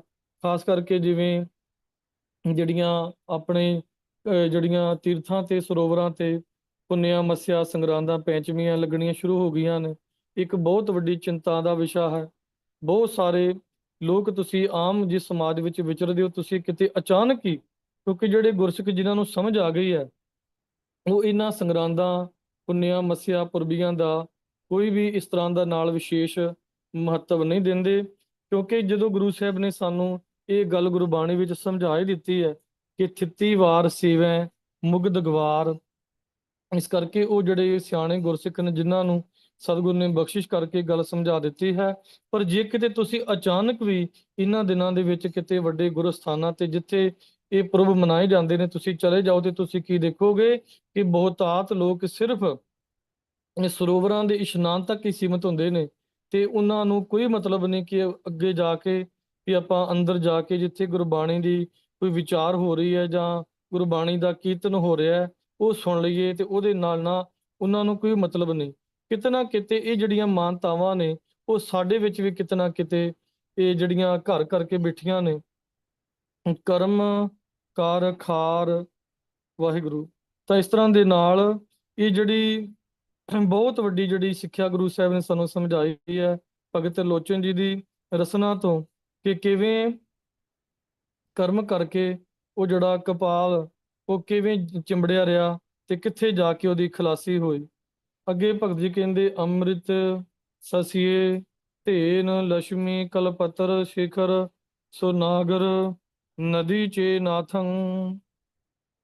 ਤਾਂ ਕਿ ਜਦੋਂ ਆਪਾਂ ਸਤਿਗੁਰੂ ਦੀ ਬਾਣੀ ਪੜ੍ਹਦੇ ਹਾਂ, ਜਦੋਂ ਇੱਕ ਪੁਰਾਣਿਕ ਕਥਾਵਾਂ ਦੇ ਅਨੁਸਾਰ ਕਿ ਸਮੁੰਦਰ ਮੰਥਨ ਕੀਤਾ ਗਿਆ, ਦੇਵਤਿਆਂ ਤੇ ਰਾਖਸ਼ਾਂ ਨੇ ਰਲ ਕੇ ਵਿੰਧਿਆਚਲ ਪਹਾੜ ਨੂੰ ਅਤੇ ਸ਼ੇਖ ਨਾਗ ਨੂੰ ਨਿਤਰਾ ਬਣਾ ਕੇ, ਤੇ ਪਹਾੜ ਉਹ ਜਿਹੜਾ ਸੀ ਉਹਦੇ ਵਿੱਚੋਂ ਸਮੁੰਦਰ ਦੇ ਵਿੱਚੋਂ ਜਦੋਂ ਉਹਨੂੰ ਰਿੜਕਿਆ ਗਿਆ, ਉਹਦੇ ਵਿੱਚੋਂ 14 ਰਤਨ ਨਿਕਲੇ। ਰਾਮਕਲੀ ਵਾਰ ਦੀ ਜਿਹਦੇ ਵਿੱਚ ਸਤਿਗੁਰੂ ਜੀ ਨੇ ਸਾਨੂੰ 14 ਰਤਨ ਨਿਕਾਲਿਓ ਹਨ, ਉਹਦੇ ਬਾਰੇ ਵੀ ਆਪਾਂ ਸਮਝ ਸਕਦੇ ਹਾਂ ਕਿ ਗੁਰਬਾਣੀ ਦਾ ਕੀ ਪੱਖ ਹੈ 14 ਰਤਨਾਂ ਬਾਰੇ। ਪਰ ਜਿਹੜੀਆਂ ਪੁਰਾਣਿਕ ਜਿਹੜੀਆਂ ਕਥਾਵਾਂ ਚੱਲਦੀਆਂ ਨੇ ਕਿ ਜਿਹੜੀ ਕਰਮ ਦੀ ਜਿਸ ਫਿਲੋਸਫੀ ਦੀ ਗੱਲ ਇਸ ਸ਼ਬਦ ਵਿੱਚ ਕੀਤੀ ਜਾ ਰਹੀ ਹੈ, ਕਿ ਜਿਸ ਸਮੁੰਦਰ ਦੇ ਵਿੱਚੋਂ ਇਹ ਜਿਹੜੇ 14 ਰਤਨਾਂ ਦੀ ਗੱਲ ਕੀਤੀ ਜਾਂਦੀ ਹੈ, ਜਿਹਦੇ ਵਿੱਚ ਖਾਸ ਕਰਕੇ ਅੰਮ੍ਰਿਤ ਜਿਹੜੀ ਹੈ, ਇਸੇ ਤਰ੍ਹਾਂ ਦੇ ਨਾਲ ਫਿਰ ਚੰਦਰਮਾ, ਕਾਮਧੇਨ, ਲక్ష్ਮੀ ਅਤੇ ਜਿਹੜੀਆਂ ਇਹ ਕਲਪਰੁੱਖ ਜਿਹਨੂੰ ਕਿਹਾ ਜਾਂਦਾ ਹੈ, ਇਹਦੇ ਨਾਲ ਹੀ ਜਿਹੜਾ 7 ਮੂੰਹਾਂ ਵਾਲਾ ਖਾਸ ਘੋੜਾ, ਔਰ ਨਾਲ ਹੀ ਜੋ ਕਿ ਬਹੁਤ ਸਿਆਣਾ ਵੈਦ ਜਿਸ ਨੂੰ ਧਰੰਤਰ ਵੈਦ ਕਿਹਾ ਗਿਆ ਹੈ, ਜਿਹਦੇ ਕੋਲ ਦੁਨੀਆ ਦੇ ਇਹ ਸਾਰੇ ਸਰੀਰਕ ਰੋਗਾਂ ਦਾ ਇਲਾਜ ਮੰਨਿਆ ਜਾਂਦਾ ਉਹਨਾਂ ਦੀ ਕਥਾਵਾਂ ਦੇ ਅਨੁਸਾਰ। ਨਦੀ ਚ ਨਾਥਨ, ਔਰ ਉਹ ਦੁਨੀਆ ਦੀਆਂ ਜਿੰਨੀਆਂ ਸਾਰੀਆਂ ਨਦੀਆਂ ਦਾ ਮਾਲਕ ਹੈ। ਜਿਵੇਂ ਇੱਕ ਮਾਨਤਾ ਦੇ ਅਨੁਸਾਰ 999 ਨਦੀਆਂ ਜਿਹੜੀਆਂ ਨੇ ਉਹ ਸਾਰੀਆਂ ਸਮੁੰਦਰ ਵਿੱਚ ਆ ਕੇ ਪੈਂਦੀਆਂ ਨੇ, ਤੇ ਸਾਰੀਆਂ ਇਹ ਜਿਹੜੀਆਂ ਨਦੀਆਂ ਦਾ ਮਾਲਕ ਹੁੰਦਾ ਹੋਇਆ, ਔਰ ਇਹ ਜਿਹੜੇ 14 ਰਤਨ ਜਿਹਦੇ ਵਿੱਚੋਂ ਨਿਕਲੇ ਨੇ, ਉਹ ਜਿਹੜਾ ਸਮੁੰਦਰ ਹੈ ਕਰਮ ਕਾਰ ਖਾਰ ਮਪੀਟਸਰੀ, ਕੋਈ ਐਸਾ ਕਰਮ ਹੋਇਆ ਕਿ ਜਿਹਦੇ ਕਰਮ ਕਰਕੇ ਸਮੁੰਦਰ ਜਿਹੜਾ ਸੀ ਉਹ ਆਪਣਾ ਖਾਰਾਪਨ ਦੂਰ ਨਹੀਂ ਕਰ ਸਕਿਆ, ਉਹ ਆਪਣਾ ਖਾਰਾਪਨ ਨਹੀਂ ਮਿਟਾ ਸਕਿਆ। ਚਲੋ ਕਈ ਵਾਰੀ ਜਦੋਂ ਸੰਗਤ ਨਵੀਂ ਹੁੰਦੀ ਹੈ ਜਾਂ ਆਪਣੇ ਮਨ ਵਿੱਚ ਕਈ ਵਾਰੀ ਹੁੰਦਾ ਹੈ ਕਿ ਸ਼ਬਦ ਦੀ ਜੇ ਗੱਲ ਸਮਝ ਆ ਜੇ ਕਿ ਆਖਰਕਾਰ ਇਹ ਖਾਰਾ ਕਿਉਂ ਹੋਇਆ ਸੀ, ਤਾਂ ਇਹਦੇ ਬਾਰੇ ਵੀ ਇੱਕ ਬੜੀ ਹਾਸੋਹੀਣੀ ਜੀ ਪੁਰਾਣਿਕ ਕਥਾ ਆਉਂਦੀ ਹੈ ਕਿ ਤਾਮਿਲਨਾਡੂ ਜਿਹੜਾ ਬਿਲਕੁਲ ਸਮੁੰਦਰ ਦੇ ਕਿਨਾਰੇ ਤੇ ਹੈ, ਉੱਥੇ ਕੋਈ ਰਿਸ਼ੀ ਸੀ, ਤੇ ਉਹ ਕਿਤੇ ਉਸ ਆਪਣੀ ਕੁਟੀਆ ਤੋਂ ਕਿਤੇ ਅੱਗੇ ਪਿੱਛੇ ਗਿਆ ਹੋਇਆ ਸੀ। ਸਮੁੰਦਰ ਵਿੱਚ ਕਿਤੇ ਤੂਫਾਨ ਜਿਵੇਂ ਸਮੁੰਦਰੀ ਲਹਿਰ ਆਈ, ਸੁਨਾਮੀ ਲਹਿਰ ਆਈ, ਤੇ ਉਹਦੀ ਜਿਹੜੀ ਸਾਰੀ ਕੁਟੀਆ ਜਿਹੜੀ ਝੁੱਗੀ ਸੀ ਉਹਦੀ ਉਹ ਸਾਰੀ ਤਹਿਸ ਨਹਿਸ ਹੋ ਗਈ। ਤੇ ਜਦੋਂ ਉਹ ਰਿਸ਼ੀ ਵਾਪਸ ਆਇਆ ਤੇ ਉਹ ਦੇਖਦਾ ਕਿ ਮੇਰੀ ਕੁਟੀਆ ਤੇ ਸਾਰੀ ਜਿਹੜੀ ਸਮੁੰਦਰ ਨੇ ਬਰਬਾਦ ਕਰ ਦਿੱਤੀ ਹੈ, ਤੇ ਉਹ ਗੁੱਸੇ ਦੇ ਵਿੱਚ ਆ ਕੇ 2.5 ਚੋਲੀਆਂ ਦੇ ਵਿੱਚ ਕਹਿੰਦੇ ਉਹ ਸਾਰਾ ਸਮੁੰਦਰ ਪੀ ਜਾਂਦਾ ਹੈ। ਸਾਰੇ ਸਮੁੰਦਰ ਨੂੰ ਪੀ ਕੇ ਤੇ ਬਾਅਦ ਵਿੱਚ ਉਹ ਕਹਿੰਦੇ ਬਾਥਰੂਮ ਕਰ ਦਿੰਦਾ ਹੈ। ਇਸ ਕਰਕੇ ਜਿਹੜਾ ਸਮੁੰਦਰ ਹੈ ਉਹ ਖਾਰਾ ਹੈ। ਪਰ ਭਗਤ ਲੋਚਨ ਜੀ ਜਿਹੜੇ ਨੇ ਸਮਝਾ ਰਹੇ ਨੇ ਕਿ ਜਦੋਂ ਆਪਾਂ ਦੇਖਦੇ ਹਾਂ ਕਿ ਜਦੋਂ ਭਗਤ ਜੀ ਨੇ ਇਸ ਬਾਣੀ ਦਾ ਉਚਾਰਨ ਕੀਤਾ ਹੋਏਗਾ ਤਾਂ ਸਮਾਜ ਦੇ ਵਿੱਚ ਕਿੰਨੇ ਉਸ ਵਕਤ ਹਿੰਦੂ ਅਤੇ ਹੋਰ ਵੀ ਸਾਰੇ ਜਿਹੜੇ ਮਤਾਂ ਦੇ ਲੋਕ ਜਿਹੜੇ ਉਹਨਾਂ ਦੀ ਸੰਗਤ ਕਰਦੇ ਹੋਣਗੇ, ਸੁਣਦੇ ਹੋਣਗੇ, ਤੇ ਉਹਨਾਂ ਨੂੰ ਕਿਹੜੇ ਤਰੀਕੇ ਨਾਲ ਉਹਨਾਂ ਨੇ ਸਮਝਾਇਆ ਕਿ ਜਿਸ ਸਮੁੰਦਰ ਨੂੰ ਨਦੀਆਂ ਦਾ ਮਾਲਕ ਔਰ ਜਿਸ ਸਮੁੰਦਰ ਵਿੱਚੋਂ 14 ਜਿਹੜੇ ਰਤਨਾਂ ਦੀ ਆਪਾਂ ਗੱਲ ਕਰਦੇ ਹਾਂ, ਤੇ ਉਹ ਆਪ ਸਮੁੰਦਰ ਜਿਹੜਾ ਹੈ ਕਰਮਾਂ ਕਰਕੇ ਖਾਰਾ ਹੀ ਰਿਹਾ, ਹਾਲੇ ਤੱਕ ਵੀ ਖਾਰਾ ਹੀ ਹੈ। ਉਹ ਆਪਣਾ ਖਾਰਾਪਣ ਦੂਰ ਨਹੀਂ ਕਰ ਸਕਿਆ। ਇਸ ਕਰਕੇ ਜਿਹੜੇ ਕਰਮ ਨੇ, ਕਿਉਂਕਿ ਕਿਰਤ ਕਰਮ ਕੇ ਵਿਛੜੇ, ਕਰਮ ਹੀ ਜਿਹੜੇ ਨੇ, ਅੱਗੇ ਜਦੋਂ ਆਪਾਂ ਗੁਰਬਾਣੀ ਪੜ੍ਹਦੇ, ਕਰਮ ਹੀ ਮਿਲਾਵਣਹਾਰ ਨੇ, ਤੇ ਕਰਮ ਹੀ ਸਾਨੂੰ ਵਿਛੋੜਦੇ ਨੇ। ਇਸ ਕਰਕੇ ਸਾਨੂੰ ਕਰਮਾਂ ਦੀ ਫਿਲਾਸਫੀ ਸਮਝਣੀ ਪਏਗੀ, ਔਰ ਕਿਹੜੇ ਕਰਮ ਕਰਕੇ ਆਪਾਂ ਪ੍ਰਮਾਤਮਾ ਦੇ ਨਾਲ ਜੁੜ ਸਕਦੇ ਹਾਂ, ਸਾਡੀ ਦੂਰੀ ਮਿਟ ਸਕਦੀ ਹੈ, ਅਤੇ ਕਿਹੜੇ ਕਰਮਾਂ ਕਰਕੇ ਆਪਾਂ ਪ੍ਰਮਾਤਮਾ ਤੋਂ ਦੂਰ ਚਲੇ ਜਾਂਦੇ ਹਾਂ। ਇਹ ਆਪਾਂ ਗੁਰਬਾਣੀ ਵਿੱਚੋਂ ਵਿਚਾਰ ਕੇ, ਸੰਗਤ ਵਿੱਚੋਂ, ਹੋਰ ਜਿਹੜੇ ਗੁਰਬਾਣੀ ਦੀ ਵਿਚਾਰ ਕਰਨ ਵਾਲੇ ਗੁਰਸਿੱਖ ਨੇ, ਸਤਿਗੁਰਾਂ ਦੀ ਕਿਰਪਾ ਨਾਲ ਉਹਨਾਂ ਤੋਂ ਆਪਾਂ ਸਿੱਖਣਾ ਹੈ ਕਿ ਆਖਰ ਉਹ ਕਿਹੜੇ ਕਰਮ ਨੇ। ਤੇ ਜਦੋਂ ਆਪਾਂ ਸੰਗਤ ਵਿੱਚ ਵਿਚਰਦੇ ਹਾਂ, ਤੇ ਸਤਿਗੁਰੂ ਜੀ ਸਾਨੂੰ ਖਾਸ ਕਰਕੇ 4 ਜਿਹੜੇ ਕਰਮ ਨੇ, ਜਿਹੜੇ ਸਭ ਤੋਂ ਵੱਡੇ ਪ੍ਰਮਾਤਮਾ ਦੇ ਵਿਛੋੜੇ ਦਾ ਜਿਹੜੇ ਕਾਰਨ ਬਣਦੇ ਨੇ, ਹੁੱਕਾ, ਹਲਾਲੋ, ਹਜਾਮ ਅਤੇ ਹਰਾਮਤ, ਜਿਹੜੀਆਂ 4 ਬਜਰ ਕੁਰੈਤਾਂ ਨੇ, ਕਿ ਕੇਸਾਂ ਰੋਮਾਂ ਦੀ ਬੇਅਦਬੀ ਨਹੀਂ ਕਰਨੀ, ਕਲੈਕਟਰਲੈਸ ਨਹੀਂ ਹੋਣਾ, ਪੁੱਠਾ ਨਹੀਂ ਖਾਣਾ, ਕੋਈ ਨਸ਼ਾ ਨਹੀਂ ਕਰਨਾ, ਤੰਬਾਕੂ ਦਾ ਸੇਵਨ ਨਹੀਂ ਕਰਨਾ। ਇਹ 4 ਬਜਰ ਕੁਰੈਤਾਂ ਨੇ। ਇਹਦੇ ਨਾਲ ਆਪਾਂ ਪ੍ਰਮਾਤਮਾ ਤੋਂ ਬਹੁਤ ਦੂਰ ਹੋ ਜਾਂਦੇ ਹਾਂ। ਤੇ ਦੂਸਰੇ ਪਾਸੇ ਜਿਹੜੀਆਂ ਸਾਨੂੰ 4 ਹੀ ਗੱਲਾਂ ਸੰਗਤ ਵਿੱਚੋਂ ਜਿਹੜੀਆਂ ਸਿੱਖਣ ਵਾਸਤੇ ਗੁਰੂ ਜੀ ਨੇ ਸਾਨੂੰ ਸਮਝਾਈਆਂ, ਸਿਖਾਈਆਂ, ਕਿ 4 ਹੀ ਕਰਮ ਨੇ ਕਿ ਜੇ ਤੁਸੀਂ ਰੋਜ਼ ਸਿਮਰਨ ਕਰਦੇ ਹੋ, ਰੋਜ਼ ਸੰਗਤ ਕਰਦੇ ਹੋ, ਸ਼ਬਦ ਵਿਚਾਰ ਕਰਦੇ ਹੋ ਅਤੇ ਚਰਨ ਧੂੜ ਲੈਂਦੇ ਹੋ, ਤੇ ਪ੍ਰਮਾਤਮਾ ਦਾ ਤੁਹਾਡੇ ਤੋਂ ਵਿਛੋੜਾ ਪੈ ਨਹੀਂ ਸਕਦਾ। ਬਹੁਤ ਜਲਦੀ ਗੁਰੂ ਸਾਹਿਬ ਦੀ ਕਿਰਪਾ ਬਖਸ਼ਿਸ਼ ਹੋ ਜਾਏਗੀ, ਪ੍ਰਕਾਸ਼ ਹੋ ਜਾਏਗਾ, ਵਿਰਾਗ ਆ ਜਾਏਗਾ, ਸਤਿਗੁਰੂ ਜੀ ਬਖਸ਼ਿਸ਼ ਕਰਨਗੇ, ਦੇਵੀ ਗੁਣ ਵੀ ਆ ਜਾਣਗੇ। ਤਾਂ ਇਹ ਸਾਰੀਆਂ ਬਖਸ਼ਿਸ਼ਾਂ ਜਿਹੜੀਆਂ ਨੇ, ਗੁਰੂ ਸਾਹਿਬ ਸਾਨੂੰ ਕਰਮਾਂ ਦੇ ਅਨੁਸਾਰ ਹੀ ਸਾਰਾ ਕੁਝ ਸਮਝਾ ਰਹੇ ਨੇ, ਕਿ ਕਰਮ ਜਿਹੜੀ ਬਹੁਤ ਵੱਡੀ ਇੱਕ ਫਿਲਾਸਫੀ ਹੈ। ਅੱਗੇ ਹੋਰ ਜਿਹੜਾ ਸੰਸਾਰ ਦੇ ਵਿੱਚ, ਜਾਂ ਆਪਾਂ ਇੰਡੀਆ ਦੇ ਵਿੱਚ ਆਪਾਂ ਕਹਿੰਦੇ ਹਾਂ, ਦਾਦੀ ਲੈ ਲੰਕਾ ਗੜ ਉਪਾੜੀ ਲੈ ਰਾਵਣ ਬਣ, ਸਾਲ ਬੇਸਾਲ ਆਣ ਤੋ ਖੀਲੇ ਹਰੀ। ਇੰਡੀਆ ਦੇ ਵਿੱਚ ਔਰ ਹੋਰ ਵੀ ਕਈ ਥਾਵਾਂ ਤੇ ਇੱਕ ਜਿਹੜਾ ਹਨੂਮਾਨ ਹੈ, ਉਹਦੀ ਬੜੀ ਪੂਜਾ ਕੀਤੀ ਜਾਂਦੀ ਹੈ। ਉਹਨੂੰ ਬਹੁਤ ਕੁਝ ਵਧਾ ਚੜਾ ਕੇ ਜਿਹੜਾ ਦੱਸਿਆ ਜਾਂਦਾ ਹੈ। ਹੁਣ ਭਗਤ ਤ੍ਰਿਲੋਚਨ ਜੀ ਉਸ ਹਨੂਮਾਨ ਦੇ ਬਾਰੇ ਵੀ ਗੱਲ ਕਰ, ਕਹਿੰਦੇ ਦਾਦੀ ਲੈ ਲੰਕਾ ਗੜ, ਕਹਿੰਦੇ ਕਿ ਦੇਖੋ, ਜਦੋਂ ਇਹ ਜਿਹੜਾ ਰਮਾਇਣ ਦੇ ਆਪਾਂ ਪ੍ਰਕਰਨ ਦੁਨੀਆ ਵਿੱਚ ਪੜ੍ਹਦੇ ਆ, ਕਿਉਂਕਿ ਪ੍ਰਚਲਿਤ ਸੀ, ਅਜੇ ਵੀ ਪ੍ਰਚਲਿਤ ਹੈ ਸਾਰੀ ਇਹ ਕਹਾਣੀ ਜਿਹੜੀ ਰਮਾਇਣ ਵਾਲੀ ਹੈ। ਸੋ ਦਾਦੀ ਨੇ ਲੰਕਾ ਗੜ, ਕਿ ਜਿਹੜਾ ਇਹ ਆਪਣਾ ਹਨੂਮਾਨ ਹੈ, ਇਸ ਨੇ ਆਪਣੀ ਪੂਛ ਨੂੰ ਅੱਗ ਜਦੋਂ ਲਵਾਈ ਹੈ, ਤੇ ਪੂਛ ਦੇ ਨਾਲ ਇਹਨੇ ਅੱਗ ਲਾ ਕੇ ਤੇ ਸਾਰੀ ਜਿਹੜੀ ਲੰਕਾ ਸੀ, ਲੰਕਾ ਗੜ ਜਿਹੜਾ ਸੋਨੇ ਕਾ ਪਿਆ, ਗੁਰਬਾਣੀ ਵਿੱਚ ਗੁਰੂ ਜੀ ਕਹਿੰਦੇ ਨੇ। ਹੁਣ ਅੱਜ ਦੇ ਸਮੇਂ ਵਿੱਚ ਇਸ ਤਰ੍ਹਾਂ ਦੇ ਵੀ ਜਿਹੜੇ ਵਿਚਾਰ ਆਉਣੇ ਸ਼ੁਰੂ ਹੋ ਗਏ ਨੇ, ਪਰ ਉਹਨਾਂ ਦੇ ਆਪਣੇ ਧਰਮ ਦੇ ਲੋਕ ਕਹਿ ਰਹੇ ਨੇ ਕਿ ਸੋਨੇ ਨੂੰ ਤਾਂ ਅੱਗ ਲੱਗਦੀ ਨਹੀਂ, ਨਾਲੇ ਕਹਿੰਦੇ ਵੀ ਸੋਨਾ, ਜਿਹੜੀ ਲੰਕਾ ਸੋਨੇ ਦੀ ਸੀ, ਫਿਰ ਕਿਵੇਂ ਸਾੜ ਦਿੱਤੀ। ਦਾਦੀ ਨੇ ਲੰਕਾ ਗੜ, ਪਰ ਉਹਨਾਂ ਦੀਆਂ ਹੀ ਗੱਲਾਂ, ਉਹਨਾਂ ਦੇ ਅਨੁਸਾਰ ਹੀ ਭਗਤ ਜੀ ਕਹਿੰਦੇ ਵੀ ਤੁਸੀਂ ਕਹਿੰਦੇ ਹੋ ਕਿ ਜਿਹੜਾ ਹਨੂਮਾਨ ਹੈ, ਉਸਨੇ ਇਹ ਜਿਹੜੀ ਲੰਕਾ ਸਾੜ ਦਿੱਤੀ। ਉਪਾੜੀ ਲੈ ਰਾਵਣ ਬਣ, ਤੇ ਉਪਾੜੀ ਲੈ ਭਾਵ ਕਿ ਜਿਹੜਾ ਉਹਦਾ ਬਹੁਤ ਸੋਹਣਾ ਬਾਗ ਸੀ, ਉਹ ਬਹੁਤ ਤਹਿਸ ਨਹਿਸ ਜੜੋਂ ਪੱਟ ਦਿੱਤਾ, ਸਾਰਾ ਪੱਟ ਕੇ ਰੱਖ ਦਿੱਤਾ। ਉਹ ਕਿਹਦੀ ਖੁਸ਼ੀ ਲੈਣ ਵਾਸਤੇ? ਰਾਮਚੰਦਰ ਦੀ। ਤੇ ਫਿਰ ਨਾਲ ਉਸ ਤੋਂ ਬਾਅਦ ਜਦੋਂ ਆਪਾਂ ਦੇਖਦੇ ਹਾਂ ਕਿ ਜਦੋਂ ਜੰਗ ਹੁੰਦੀ ਹੈ, ਤੇ ਉਹਦੇ ਵਿੱਚ ਲక్ష్మణ ਜਿਹੜਾ ਮੁਰਸ਼ਦ ਹੋ ਜਾਂਦਾ ਹੈ, ਬੇਹੋਸ਼ ਹੋ ਜਾਂਦਾ ਹੈ, ਤੇ ਉਸ ਨੂੰ ਠੀਕ ਕਰਨ ਵਾਸਤੇ ਇਹ ਫਿਰ ਜਿਹੜਾ ਹਨੂਮਾਨ ਹੈ, ਉਹੀ ਜਿਹੜੀ ਇੱਕ ਬੂਟੀ ਲਿਆ ਕੇ ਦਿੰਦਾ ਹੈ, ਜਿਹੜਾ ਖੁਸ਼ ਕਰਨ ਵਾਸਤੇ, ਕਰਮ ਕਾਰ ਕਛੋਟੀ ਮਫੀਟ ਸਰੀ।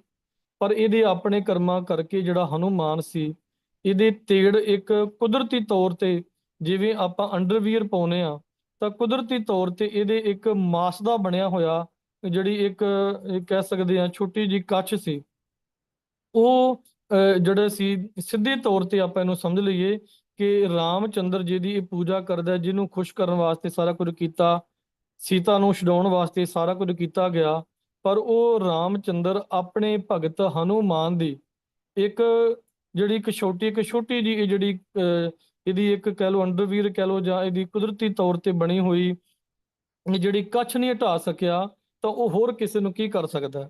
ਕਿਉਂਕਿ ਆ ਥੋੜੇ ਸਮੇਂ ਦੇ ਵਿੱਚ ਹੀ ਜਦੋਂ ਇਹ ਭਾਰਤ ਦੇ ਵਿੱਚ, ਇੰਡੀਆ ਵਿੱਚ ਖਾਸ ਕਰਕੇ ਇਹ ਜਿਹੜਾ ਅਯੁੱਧਿਆ ਵਿੱਚ ਰਾਮ ਮੰਦਿਰ ਬਣਾਇਆ ਗਿਆ, ਔਰ ਬਹੁਤ ਸਾਰੀਆਂ ਫਿਲਮਾਂ ਦੇ ਰਾਹੀਂ ਸ੍ਰੀ ਗੁਰੂ ਗ੍ਰੰਥ ਸਾਹਿਬ ਵਿੱਚ ਆਏ ਰਾਮ ਸ਼ਬਦ ਦੀ ਵੀ ਉਹਨਾਂ ਨੇ ਬਹੁਤ ਗਲਤ ਵਰਤੋਂ ਕਰਕੇ ਮੀਡੀਆ ਦੇ ਵਿੱਚ ਜਿਹੜੀ ਹੈ ਉਹਨਾਂ ਨੇ ਫੈਲਾਉਣ ਦੀ ਕੋਸ਼ਿਸ਼ ਕੀਤੀ। ਪਰ ਜਿਹੜੇ ਸੁਹਿਰਦ ਅਤੇ ਗੁਰਸਿੱਖ ਵਿਦਵਾਨ ਨੇ, ਉਹਨਾਂ ਨੇ ਜਵਾਬ ਵੀ ਦਿੱਤਾ ਕਿ ਅਸਲ ਵਿੱਚ ਜਿਹੜੀ ਗੁਰਬਾਣੀ ਵਿੱਚ ਜਿਹੜੇ ਰਾਮ ਦੀ ਗੱਲ ਕੀਤੀ ਹੈ, ਉਹ ਜਿਹੜਾ ਰਮਿਆ ਰਮਿਆ ਕਣ ਕਣ ਵਿੱਚ ਰਮਿਆ ਹੋਇਆ ਰਾਮ ਅਕਾਲ ਪੁਰਖ ਪ੍ਰਕਾਸ਼ ਰੂਪ ਵਾਹਿਗੁਰੂ ਹੈ, ਉਹਦੀ ਗੱਲ ਕੀਤੀ ਹੈ। ਤੇ ਜੇ ਤੁਸੀਂ ਹੁਣ ਉਹਦੀ ਗੱਲ ਸੁਣਨੀ ਗੁਰੂ ਗ੍ਰੰਥ ਸਾਹਿਬ ਵਿੱਚੋਂ, ਜਿਹੜੇ ਰਾਮ ਦੀ ਤੁਸੀਂ ਬਾਰ-ਬਾਰ ਗਲਤ ਤਰੀਕੇ ਨਾਲ ਸਾਨੂੰ ਗਾਈਡ ਕਰਨਾ ਚਾਹੁੰਦੇ ਹੋ ਜਾਂ ਦੁਨੀਆ ਨੂੰ ਗੁੰਮਰਾਹ ਕਰ ਰਹੇ ਹੋ, ਤਾਂ ਉਹਦੇ ਬਾਰੇ ਗੁਰਬਾਣੀ ਵਿੱਚ ਇਹ ਲਿਖਿਆ ਹੈ, ਰੋਵੇ ਰਾਮ ਨਿਕਾਲਾ ਭਇਆ, ਸੀਤਾ ਲਛਮਣ ਵਿਛੜ ਗਿਆ। ਜਿਹਨੂੰ ਤੁਸੀਂ ਰੱਬ ਕਹਿ ਰਹੇ ਹੋ, ਉਹ ਰੋ ਰਿਹਾ ਹੈ ਆਪਣੀ ਪਤਨੀ ਦੇ ਤੇ ਆਪਣੇ ਭਰਾ ਦੇ ਵਿਛੋੜੇ ਦੇ ਵਿੱਚ। ਉਹ ਰੋ ਰਿਹਾ ਜਿਹਨੂੰ ਤੁਸੀਂ ਰੱਬ ਕਹਿ ਰਹੇ ਹੋ। ਪੂਰਬ ਲੋਕ ਕ੍ਰਿਤ ਕਰਮਨਾ ਮਿਟੇਰੀ ਘਰ ਗੇਹਣ, ਤਾਂ ਚੇ ਮੋਹਿ ਜਾਪੀਏ ਲੈ ਰਾਮ ਚੇ ਨਾਮੰ। ਇਸ ਕਰਕੇ ਭਗਤ ਲੋਚਨ ਜੀ ਕਹਿੰਦੇ ਕਿ ਜਿਹੜੇ ਆਪਾਂ ਕਰਮ ਕਰਦੇ ਨੇ, ਪੂਰਬਲੇ ਕਰਮਾਂ ਦਾ ਜਿਹੜਾ ਆਪਾਂ ਨੂੰ ਫਲ ਭੋਗਣਾ ਪੈਂਦਾ ਹੈ। ਤੇ ਉਹ ਜਿਹੜੇ ਪੂਰਬਲੇ ਕੀਤੇ ਹੋਏ ਜਿੰਨੇ ਵੀ ਕਰਮ ਨੇ, ਉਹ ਕਰਮ ਕਿਸੇ ਤਰੀਕੇ ਨਾਲ, ਭਾਵ ਕਿ ਦੁਨੀਆ ਦੇ ਹੋਰ ਕਿਸੇ ਤਰੀਕੇ ਨਾਲ, ਉਹ ਆਪਾਂ ਸਾਰੇ ਸ਼ਬਦ ਵਿੱਚ ਸੁਣ ਲਏ ਨੇ ਕਿ ਭਾਵੇਂ ਕੋਈ ਤੀਰਥਾਂ ਦੇ ਇਸ਼ਨਾਨ ਕਰ ਲਵੇ, ਦੇਵੀ ਦੇਵਤਿਆਂ ਦੀ ਪੂਜਾ ਕਰ ਲਵੇ, ਪੁੰਨ ਦਾਨ ਕਰ ਲਵੇ, ਜਿੱਥੇ ਜੋ ਮਰਜ਼ੀ ਕਰਕੇ ਕੋਸ਼ਿਸ਼ ਕਰਕੇ ਦੇਖ ਲਵੇ, ਉਹਨਾਂ ਕਰਮਾਂ ਦਾ ਫਲ ਭੁਗਣਾ ਹੀ ਪੈਂਦਾ ਹੈ। ਜੇ ਇੰਨੇ ਇੰਨੇ ਵੱਡਿਆਂ ਦੇ ਜਿਹੜੇ ਗੂੜੇ ਸੰਬੰਧ ਸੀ, ਜਿਨ੍ਹਾਂ ਨੂੰ ਉਹ ਇੰਨਾ ਕੁਝ ਕਹਿ ਰਹੇ ਨੇ, ਤਾਂ ਉਹ ਇੱਕ ਕੁਝ ਵੀ ਆਪਣਾ ਇੱਕ ਛੋਟਾ ਜਿਹੀ ਆਪਣੀ ਉਹਨਾਂ ਦੀ ਇੱਕ ਪ੍ਰੋਬਲਮ ਜਿਹੜੀ ਉਹ ਸੋਲਵ ਨਹੀਂ ਕਰ ਸਕੇ। ਤੇ ਆਪਾਂ ਆਮ ਦੁਨੀਆ ਦੇ ਲੋਕ ਜਿਹੜੇ ਉਹਨਾਂ ਨੂੰ ਬੇਸਮਝੀ ਵਿੱਚ ਮੰਨੀ ਜਾਂ ਪੂਜੀ ਜਾ ਰਹੇ ਆ, ਤਾਂ ਉਹ ਸਾਡਾ ਕੀ ਸਵਾਰ ਸਕਦੇ ਨੇ।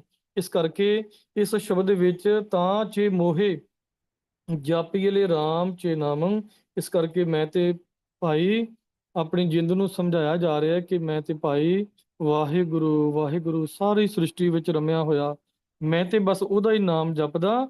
ਬਦਤ ਤਿਰਲੋਚਨ ਰਾਮ ਜੀ, ਤਿਰਲੋਚਨ ਜੀ ਕਹਿੰਦੇ ਕਿ ਮੈਂ ਤੇ ਭਾਈ ਉਸ ਵਾਹਿਗੁਰੂ ਨੂੰ ਹੀ ਹਰ ਸਵਾਸ ਦੇ ਨਾਲ ਜਪਦਾ ਹੈ। ਜਿਵੇਂ ਗੁਰਬਾਣੀ ਵਿੱਚ ਭਗਤ ਤਿਰਲੋਚਨ ਜੀ ਅਤੇ ਭਗਤ ਨਾਮਦੇਵ ਜੀ, ਇਹਨਾਂ ਦੀ ਦੁਨਿਆਵੀ ਤੌਰ ਤੇ ਦੋਸਤੀ ਮਿੱਤਰਤਾ ਵੀ ਹੈ, ਤੇ ਉਹਨਾਂ ਦਾ ਵੀ ਆਪਾਂ ਜ਼ਿਕਰ ਗੁਰਬਾਣੀ ਵਿੱਚੋਂ ਪੜ੍ਹਦੇ ਆ। ਨਾਮਾ ਕਹੈ ਤਿਲੋਚਨਾ ਮੁਖ ਤੇ ਰਾਮ ਸਮਾਲ, ਹਾਥ ਪਾਂਵ ਕਰ ਕਾਮ ਸਭ ਚੀਤ ਨਿਰੰਜਨ ਨਾਲ। ਕਿ ਆਪਾਂ ਉੱਠਦਿਆਂ ਬਹਿੰਦਿਆਂ ਸੌਂਦਿਆਂ ਜਾਗਦਿਆਂ ਊਠਤ ਬੈਠਤ ਸੋਵਤ ਨਾਮ ਕਹੋ ਨਾਨਕ ਜਨ ਕੇ ਸਦਕਾਮ। ਇਸ ਕਰਕੇ ਭਗਤ ਲੋਚਨ ਜੀ ਕਹਿੰਦੇ ਭਾਈ ਕੋਈ ਵੀ ਕਰਮ ਸਾਡੇ ਕੀਤੇ ਹੋਏ, ਜਿਹੜੇ ਪਿਛਲੇ ਕਰਮਾਂ ਦਾ ਫਲ ਜਿਹੜਾ ਉਹ ਭੋਗਣ ਤੋਂ ਸਾਨੂੰ ਬਚਾ ਨਹੀਂ ਸਕਦੇ, ਪਰ ਇੱਕ ਪ੍ਰਮਾਤਮਾ ਦਾ ਨਾਮ ਹੈ ਜੋ ਇੰਨਾ ਸਮਰੱਥ ਹੈ ਕਿ ਉਹ ਸਾਡੇ ਇੱਕ ਨਹੀਂ ਕਰੋੜਾਂ ਕਰਮ ਵੀ ਨਾਸ਼ ਕਰ ਸਕਦਾ ਹੈ, ਜੇ ਸਤਿਗੁਰ ਦੀ ਬਖਸ਼ਿਸ਼ ਹੋ ਜਾਵੇ। ਸੋ ਸਾਰੇ ਸ਼ਬਦ ਤੋਂ ਭਾਵ, ਜਿਵੇਂ ਸਾਰੀ ਗੁਰਬਾਣੀ ਦੇ ਵਿੱਚ ਸਤਿਗੁਰੂ ਜੀ ਨੇ ਸਾਨੂੰ ਬਾਰ-ਬਾਰ ਨਾਮ ਦੇ ਵੱਲ ਪ੍ਰੇਰਿਆ, ਕਿਉਂਕਿ ਸਾਡਾ ਮਨ ਇਦਾਂ ਦਾ ਹੈ ਕਿ ਸਾਡਾ ਮਨ ਜਦੋਂ ਅਸੀਂ ਕਿਤੋਂ ਵੀ ਨਾਮ ਦੀ ਗੱਲ ਸੁਣਦੇ ਹਾਂ, ਤੇ ਸਾਡੇ ਮਨ ਦੇ ਅੰਦਰ ਆਪ ਹੀ ਕਈ ਤਰ੍ਹਾਂ ਦੇ ਜਿਹੜੇ ਵਿਚਾਰ, ਮਾਇਆ, ਇਹ ਜਿਹੜਾ ਸਾਡਾ ਸਰੀਰ ਹੈ, ਮਨ, ਇਹ ਦੁਸ਼ਟ ਚੌਂਕੜੀ ਸਾਨੂੰ ਭਰਮ ਦੇ ਵਿੱਚ ਪਾ ਕੇ ਨਾਮ ਜਪਣ ਨਹੀਂ ਦਿੰਦੀ, ਨਾਮ ਦੀ ਦ੍ਰਿੜਤਾ ਨਹੀਂ ਬਣਦੀ। ਪਰ ਜਦੋਂ ਆਪਾਂ ਇਸ ਤਰ੍ਹਾਂ ਦੀਆਂ ਵੱਡੀਆਂ ਵੱਡੀਆਂ ਉਦਾਹਰਨਾਂ, ਕਿਉਂਕਿ ਗੁਰੂ ਸਾਹਿਬ ਜੀ ਨੇ ਸਾਨੂੰ ਗੁਰਬਾਣੀ ਵਿੱਚ ਸਮਝਾਇਆ, ਗਿਆਨ ਕਾ ਬੱਧਾ ਮਨ ਰਹੇ ਗੁਰ ਬਿਨ ਗਿਆਨ ਨਾ ਹੋਏ। ਗੁਰੂ ਜੀ ਦਾ ਬਖਸ਼ਿਆ ਜਿਹੜਾ ਗਿਆਨ ਜਦੋਂ ਉਹ ਮਿਲ ਜਾਂਦਾ ਨਾ, ਫਿਰ ਮਨ ਟਿਕ ਜਾਂਦਾ ਹੈ, ਮਨ ਸਹਿਜ ਵਿੱਚ ਆ ਜਾਂਦਾ ਹੈ। ਤੇ ਟਿਕੇ ਹੋਏ ਮਨ ਦੇ ਨਾਲ, ਸਹਿਜ ਅਤੇ ਅਡੋਲ ਹੋਏ ਮਨ ਦੇ ਨਾਲ ਨਾਮ ਜਪਿਆਂ ਬਹੁਤ ਵੱਡੀਆਂ ਬਖਸ਼ਿਸ਼ਾਂ ਗੁਰੂ ਸਾਹਿਬ ਕਰ ਦਿੰਦੇ ਨੇ। ਸੋ ਇਹ ਸ਼ਬਦ ਵਿਚਾਰ ਕਰਦਿਆਂ ਕੋਈ ਇੱਕ ਦੋ ਚਾਰ ਨੇ, ਅਣਗਿਣਤ ਅਤੇ ਬੇਅੰਤ ਭੁੱਲਾਂ ਹੋਈਆਂ ਨੇ। ਆਪ ਸਾਰੀਆਂ ਸੰਗਤਾਂ ਨੇ ਅਸੀਸ ਬਖਸ਼ਣੀ, ਆਪ ਸਾਰੀਆਂ ਸੰਗਤਾਂ ਗੁਰੂ ਸਾਹਿਬ ਜੀ ਬਖਸ਼ਿੰਦ ਨੇ। ਤੇ ਸਤਿਗੁਰੂ ਜੀ ਤਰਸ ਕਰਨ, ਜੈਸਾ ਬਾਲਕ ਭਾਏ ਸੁਭਾਏ ਲੱਖ ਅਪਰਾਧ ਕਮਾਵੈ, ਕਰ ਉਪਦੇਸ਼ ਝਿੜਕੀ ਬੋ ਭਾਂਤੀ ਬਹੁੜ ਪਿਤਾ ਗਲ ਲਾਵੈ, ਪਿਛਲੇ ਔਗਣ ਬਖਸ਼ ਲੈ ਪ੍ਰਭ ਆਗੇ ਮਾਰਗ ਪਾਵੈ। ਅੱਜ ਦੀ ਵਿਚਾਰ ਵਿੱਚ ਵੀ ਹੋਈਆਂ ਭੁੱਲਾਂ ਦੀ ਗੁਰੂ ਸਾਹਿਬ ਮਾਫੀ ਬਖਸ਼ਣ, ਅਤੇ ਆਉਣ ਵਾਲੇ ਸਮੇਂ ਦੇ ਵਿੱਚ ਆਪ ਇਸ ਮਾਰਗ ਦੇ ਪਾਂਦੀ ਜੇ ਆਪ ਸੇਵਾ ਬਖਸ਼ੀ ਹੈ, ਤੇ ਆਪ ਹੀ ਸੇਵਾ ਦਾਸ ਦੇ ਕੋਲੋਂ ਕਰਵਾਉਣ। ਸਾਰੇ ਪਰਿਵਾਰ ਨੂੰ ਗੁਰੂ ਸਾਹਿਬ ਪੰਥਕ ਜੀਵਨ ਬਖਸ਼ਿਸ਼ ਕਰਨ, ਹੋਈਆਂ ਬੇਅੰਤ ਅਤੇ ਅਣਗਿਣਤ ਭੁੱਲਾਂ ਦੀ ਮਾਫੀ ਫਤਿਹ ਬੁਲਾਈਏ ਜੀ। ਵਾਹਿਗੁਰੂ ਜੀ ਕਾ ਖਾਲਸਾ, ਵਾਹਿਗੁਰੂ ਜੀ ਕੀ ਫਤਿਹ। ਵਾਹਿਗੁਰੂ।